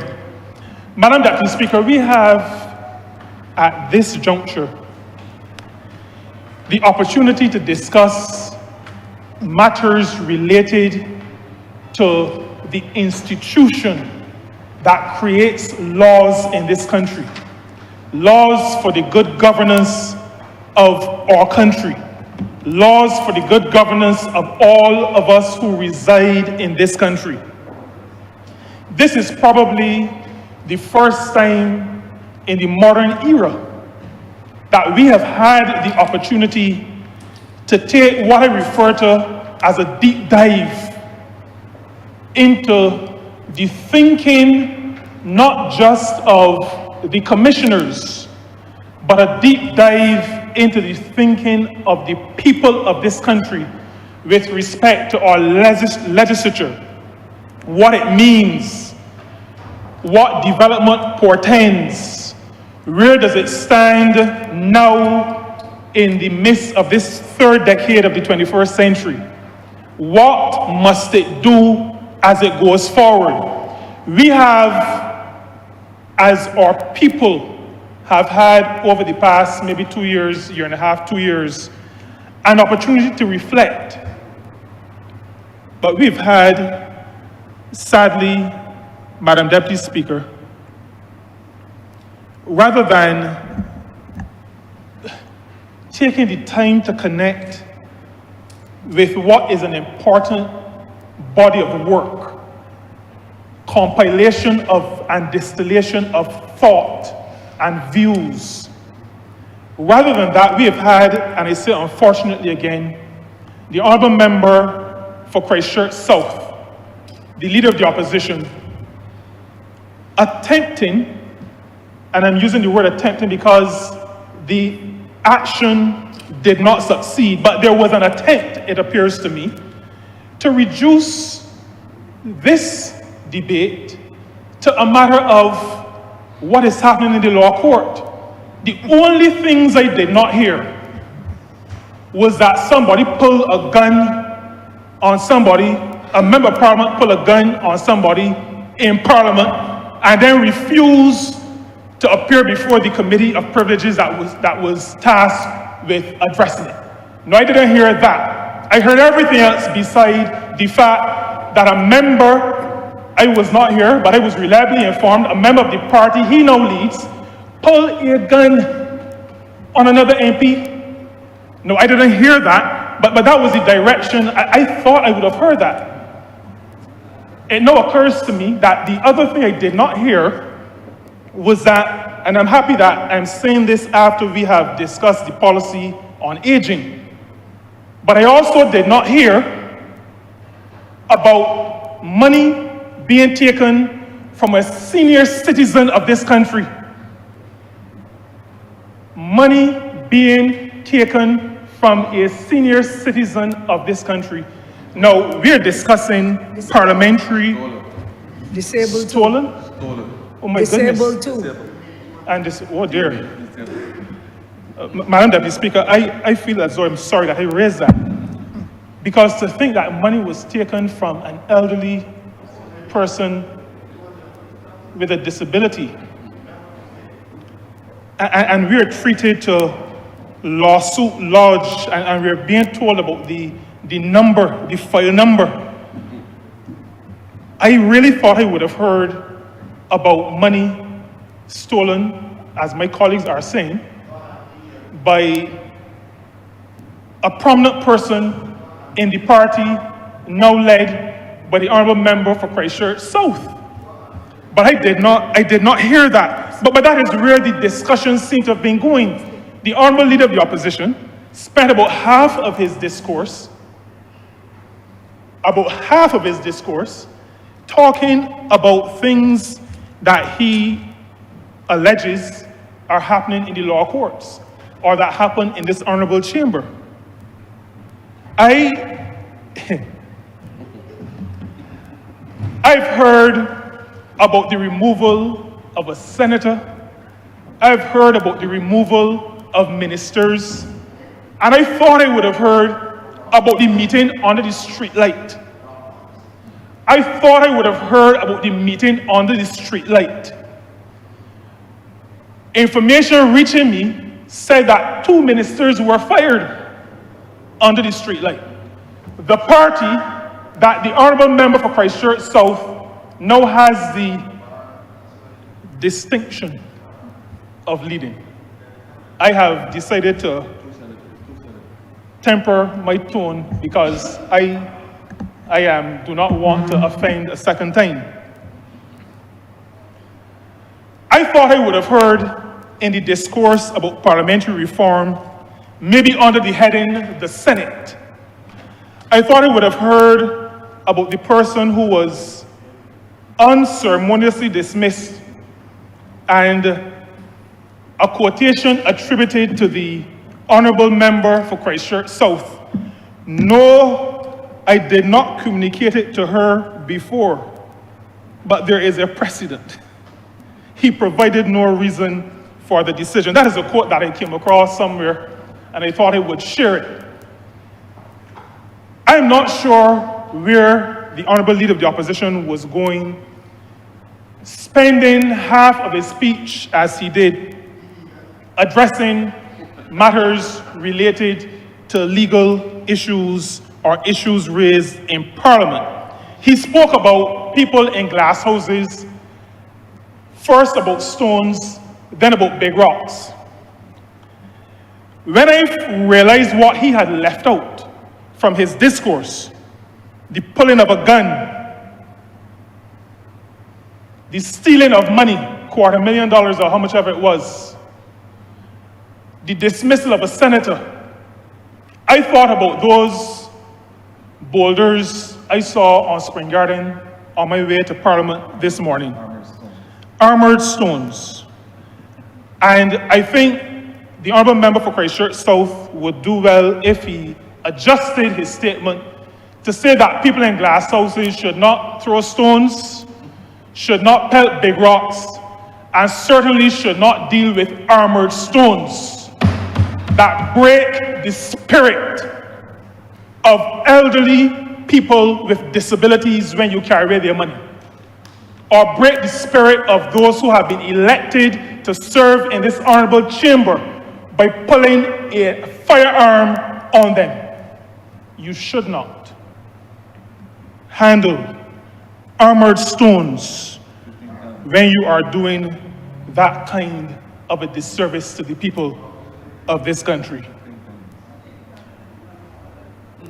Madam Deputy Speaker, there is a matter that must be addressed, and it is the matter of the Public Accounts Committee.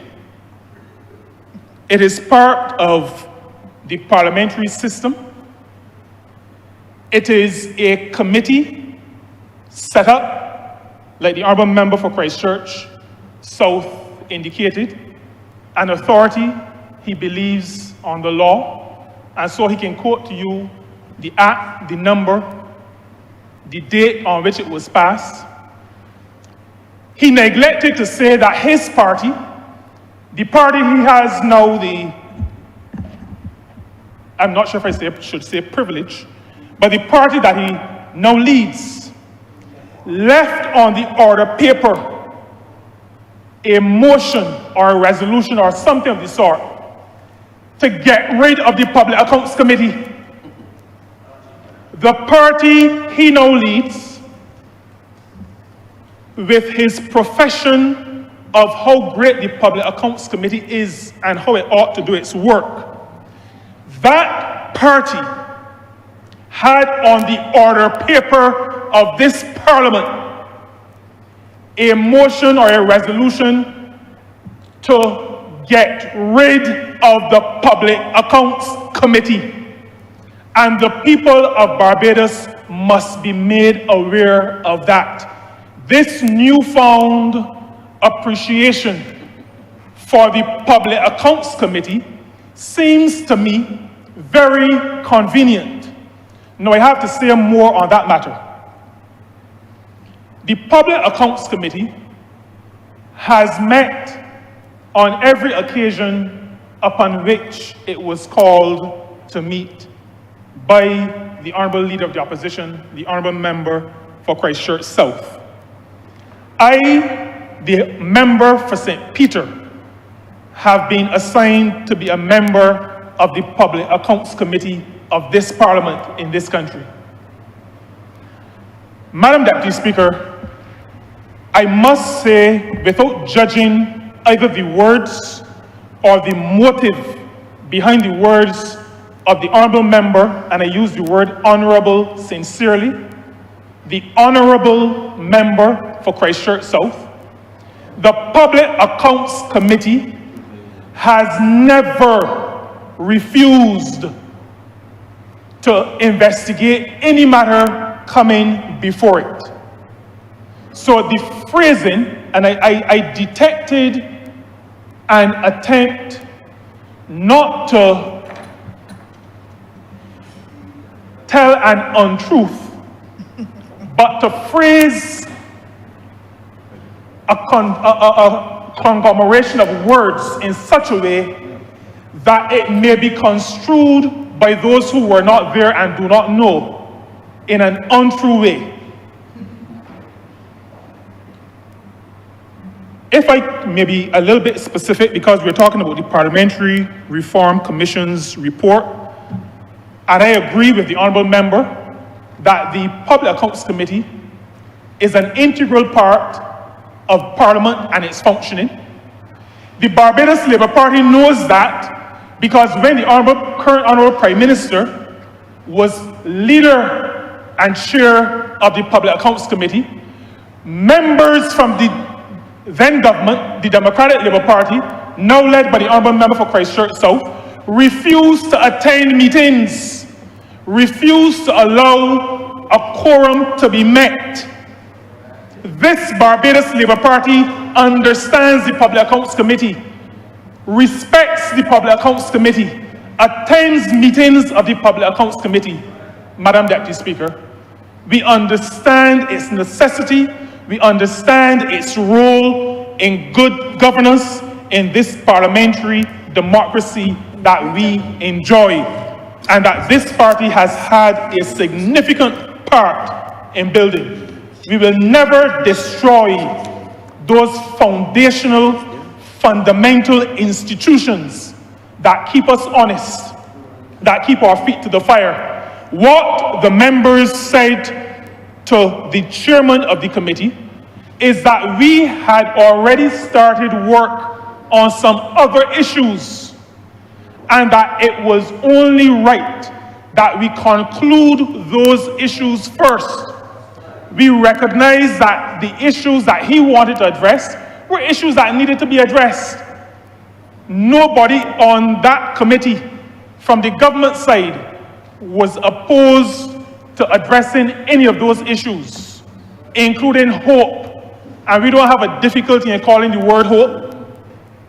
We had no difficulty, and I've come to this honorable place with a little bit of credibility, and I don't intend to lose it over loose talk by any honorable member in this place.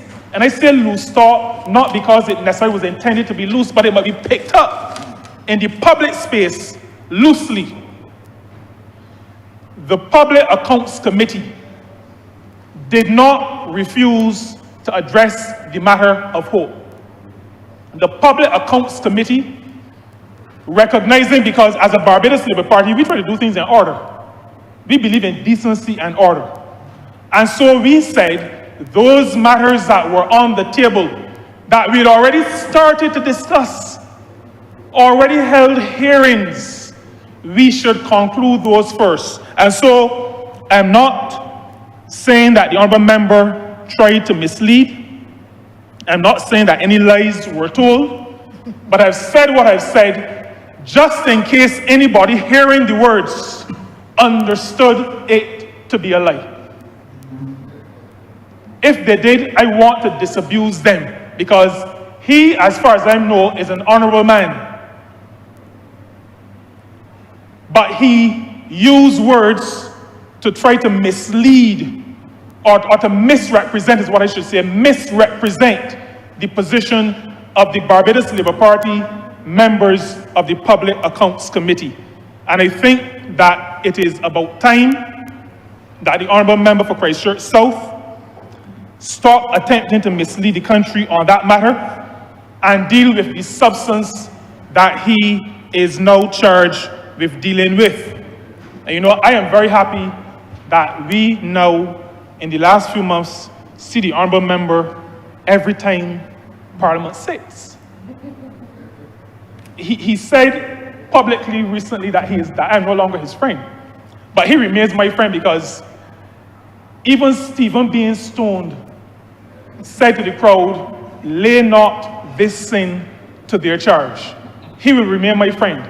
However, he has to stop his efforts to mislead the country.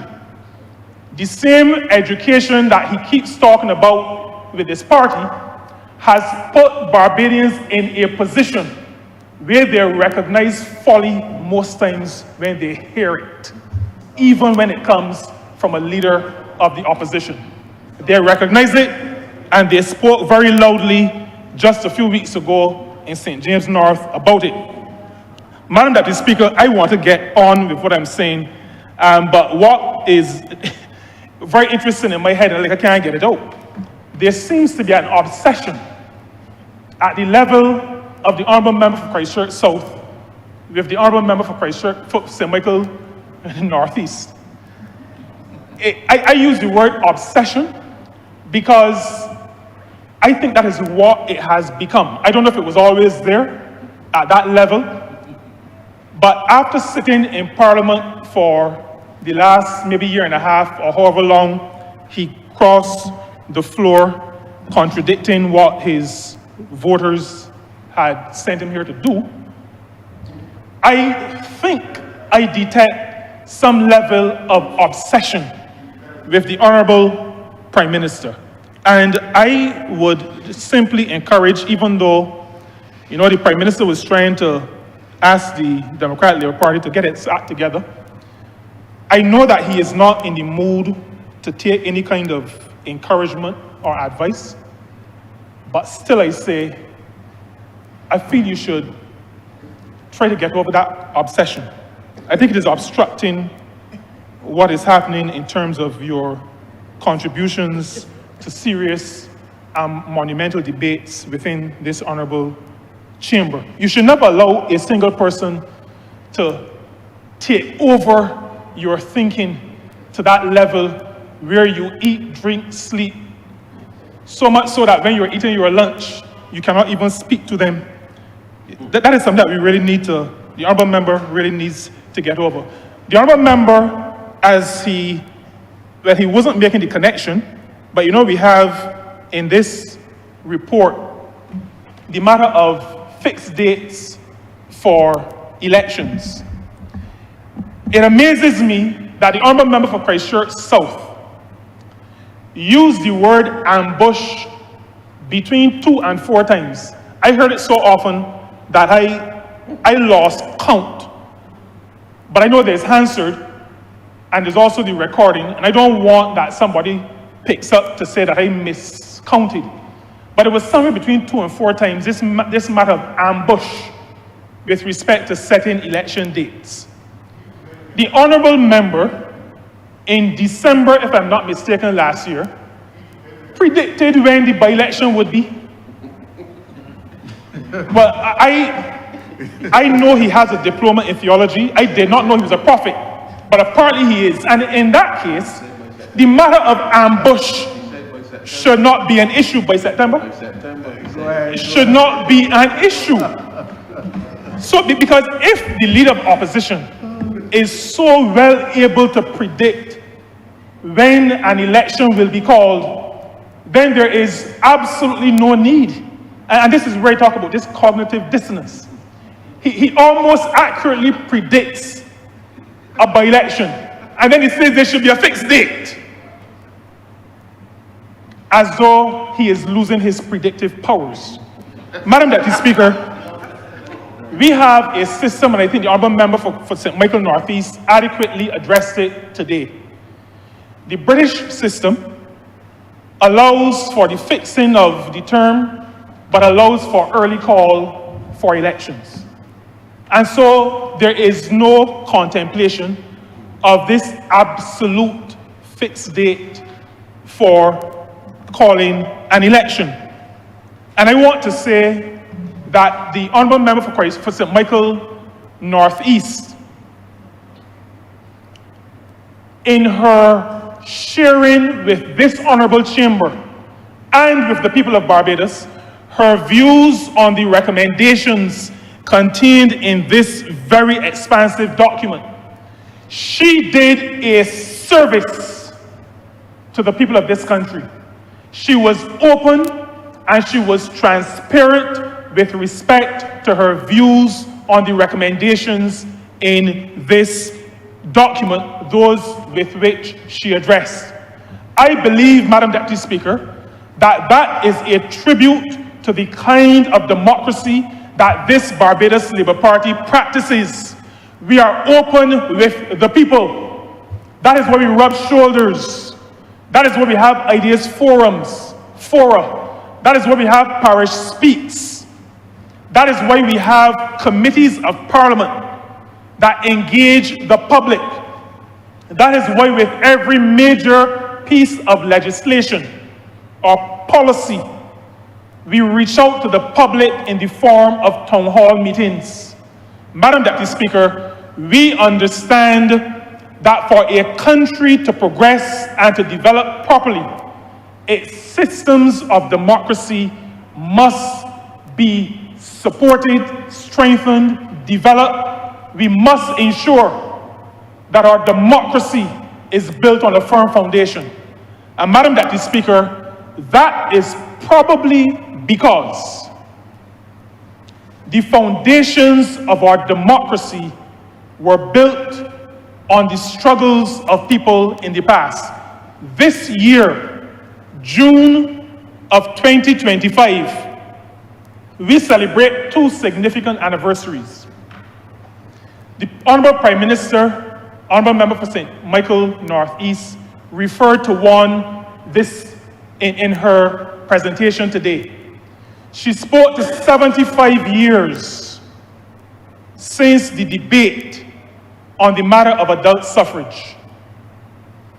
June of 1950. This year, besides representing the 75th anniversary of that debate, monumental, this is nothing to do with any hierarchy of what is important. Everybody in this honorable chamber, Madam Deputy Speaker, must recognize that governing is a continuum. We build on what has happened in the past. We do not try to make education better than enfranchisement. That is not what we are called to do.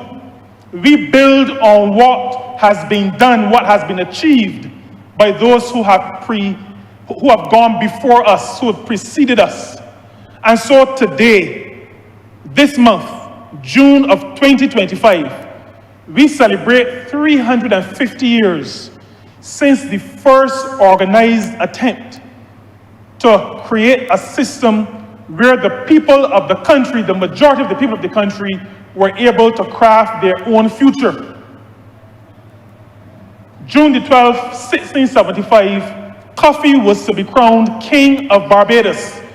That first attempt, first island-wide mass attempt to create a society where each person living in the society would be able to exercise their right of self-determination. We stand here today on the shores of those who've gone before us. And this Barbados Labour Party understands democracy because our founder, the late Right Excellent Sir Grantley Herbert Adams,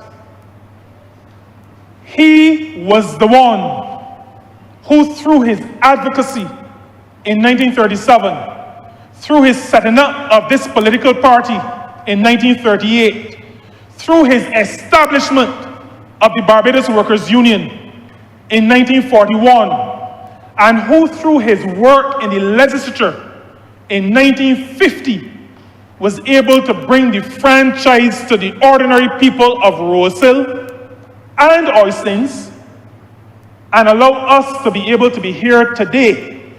We are building on that track record of advancement, of building democratic institutions, and recognizing that those democratic institutions must be strong if our nation is to be strong. This Barbados Labour Party understands that. And so we do not need to be lectured on Westminster. And I take any lecture from, even as I say we don't need to be lectured, I take any counsel from the Honourable Member for Christchurch South on matters related to Westminster. Because I feel it is best to learn and hear about Westminster from somebody who's a counselor to the King. I am not taking any lecture about Westminster from anybody who is a senior counsel or an economist or foreign service expert. I am taking my information on Westminster and its backwardness and its embracing of backward concepts, about its monarchical backwardness. I am taking my information because I think it is authentic when it comes from the King's Council.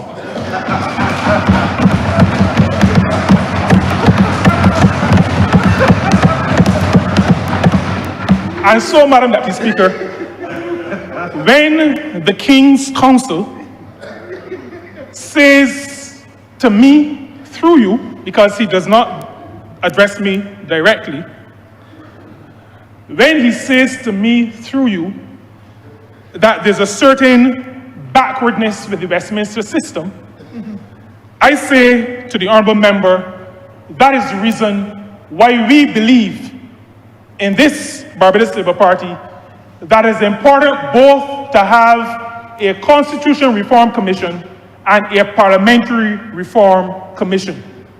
And we accept the report of the Parliamentary Reform Commission today.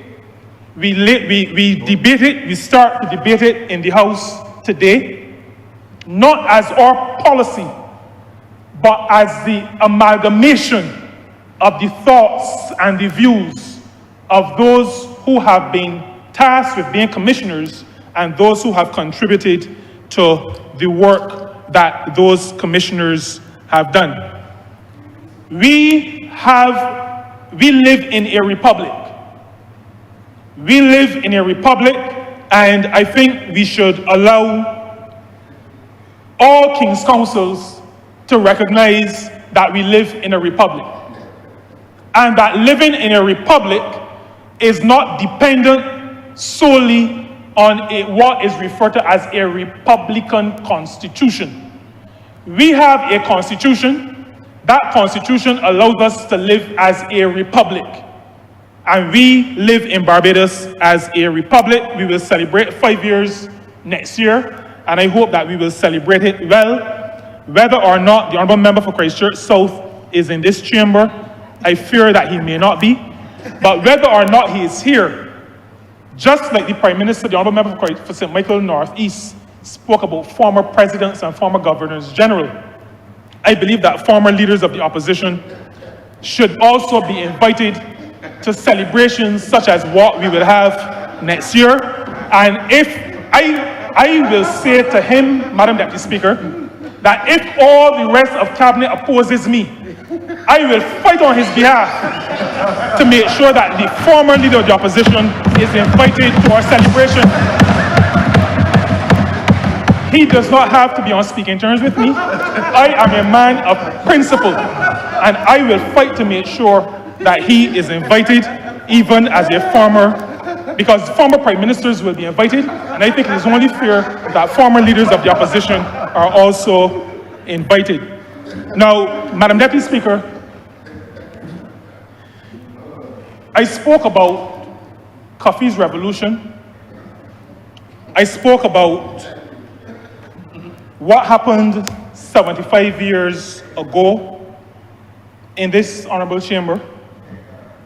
And I take those two and I reflect on the terms of reference of the document that we've been discussing. Recommendations to enlarge and strengthen Barbados' democracy. And because we feel so strongly that for a state to continue to not fall victim to the vagaries of what is happening in the international or regional or even in the domestic space, that is why I feel so strongly that it is important that we have this debate. That is really the reason why I was saddened about the Honourable Leader of the Opposition's approach. Because as an erudite, maybe I was not supposed to call that word. I'm not sure if the Lord was telling me that that is not accurate. But I was thinking I was going to say erudite gentleman, and who normally, before he became Leader of the Opposition, would give quite good contributions in this honourable chamber. But I really expected to hear taking hold of the idea of transformation, taking Barbados forward. I did not think that this would become political, because it does not represent our party's policy. It is not a document of our party's policy. There are some things, maybe many things that we agree with, but it is not our policy. So I thought we would have been mature enough to rise above partisanship, at least for this debate. There are some matters that we really have to grab hold of. You know, the matter of first past the post is one that I have thought about long before I've been involved in politics. I've seen, and the one that stays with me and always gnaws me, is Italy. A country that, and with all due respect, I'm just using the example based on the news that I've heard and read, that cannot keep a government together for very long. Those things do not portend well for large countries. But for small countries that have limited resources, we cannot afford the kinds of instability that often becomes the case when you have the proportional and those other types of structures that we do not currently have. And I say to the people of Barbados, through you, Madam Deputy Speaker, that as a small country, as a developing country, as an island state, we have to be careful with the practices we adopt. And so I'm fully in support of first past the post. I do not believe in term limits, because I believe that if something is broke, I'm not sure why you would want to fix it. I'm not sure what you would be fixing. Leadership in some places apparently was broke, and one of my constituents was the victim of the fixing. But if something isn't broke, there's no need to fix. So I do not believe in term limits. I strongly support, and this is where I believe I agree with the Honourable Member for Christchurch South, the matter of the Speaker. And I agree with him that it should be a judicial type of role where you are non-partisan and you preside over a chamber that has two sides, and that you will want your rulings not to be misconstrued as supporting a particular party or not supporting a particular party. And so I believe that the Speaker should be an independent position. It is the Speaker, this is the Speaker's chamber. And so the Speaker should not be on my side or on the other side. The Speaker should be an independent Speaker. I also believe that registration of political parties is, to me, almost a common sense next step. We have we have elections in this country based on political parties. I got cursed by people from another political party, and some people were going to the meetings of that political party. There were a few, and I don't believe that there were more animals and police than people. I think the animals and the police together were about the same as the people. But we fight, we're involved in politics as political parties, so in my mind there's no reason why parties then should not be registered. I think it is the logical next step. And there are some others. I realize that there is some discussion about the matter of cabinet, and there are a number of views expressed, and I'm going to end on that point. Any political party in office must have the flexibility. And I say this to you, Madam Deputy Speaker, and I say this to the Honourable Member for Christchurch South through you. Every political party, because the party that he now represents may become the government someday. Maybe. Right? He may not be around the party when it happens, but it may become the government someday. I do not believe that the party he currently leads should be hamstrung in its efforts to decide on and manage this country and its affairs. We do not know what challenges will be faced. We should not put structures and strictures in place to hamstring the operation of any leader of a government with respect to how to allocate resources. And I say I end on that because I wanted to say that we should not, in this debate, resort to purely partisan approaches. This Parliamentary Reform Commission was made up of people across the political spectrum, and maybe of people who have no political affiliation. This report represents what has been distilled from the conversation. And this report represents the views of many in our country. This report is not intended to be a party document. And so, as I commend it to this honorable chamber, as I commend it to the people of Barbados, I want us, as we discuss, know that we have made it a public document, as we must, know that we've made it officially a public document. I ask my country people to review it, see what is the result of your consultations, and feel free to share additional views as we move forward on this very important matter of how we strengthen this fundamental structure of our democracy. Madam Deputy Speaker, I'm obliged to you. You're most welcome.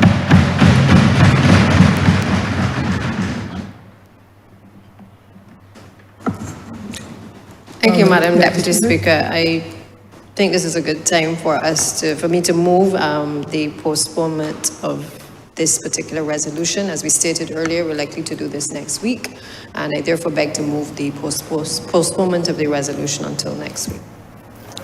Honourable members, the question is that there be postponement of this resolution until next week. All honourable members in favour, please say aye. Those against, please say no. We think the ayes have it. This resolution is postponed until next week. Madam Deputy Speaker, recommittal government notices.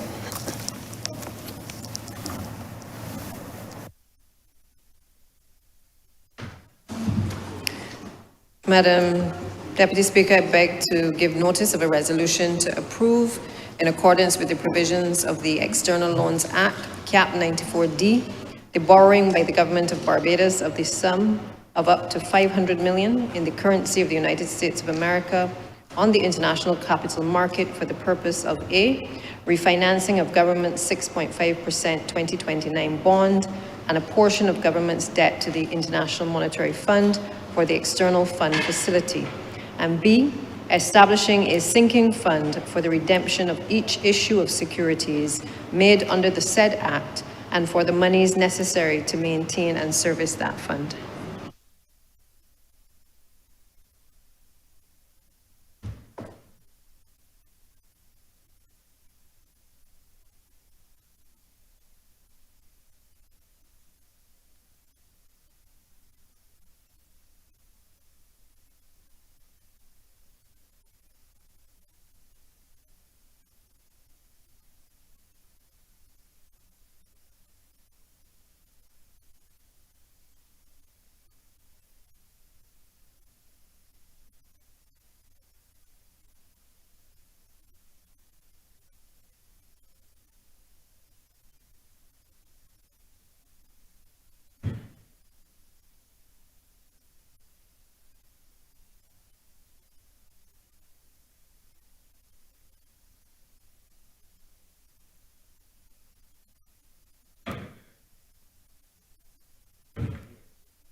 Pedro. Pedro.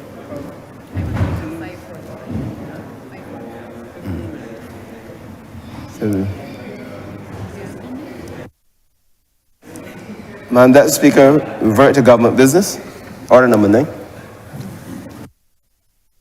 Honourable Deputy Prime Minister. That's the one I'm replacing with.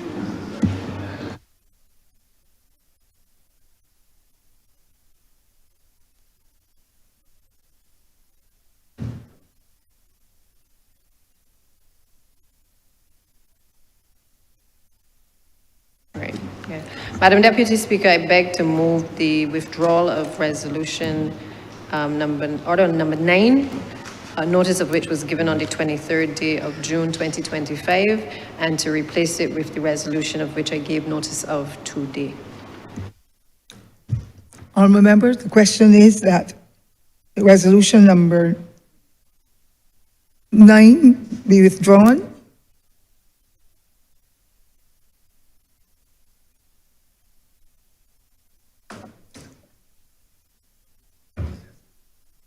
And the resolution that has just been given notice of. All our members in favor, please say aye. Aye. Those against, please say no. We think the ayes have it. Resolution has now been approved. Thank you, Madam Deputy Speaker. I therefore beg to move the suspension of the House for 15 minutes until 5:45 p.m. Honourable members, the question is that this House be now suspended for 15 minutes. All our members in favor, please say aye. Those against, please say no. We think the ayes have it. This House is now suspended for 15 minutes.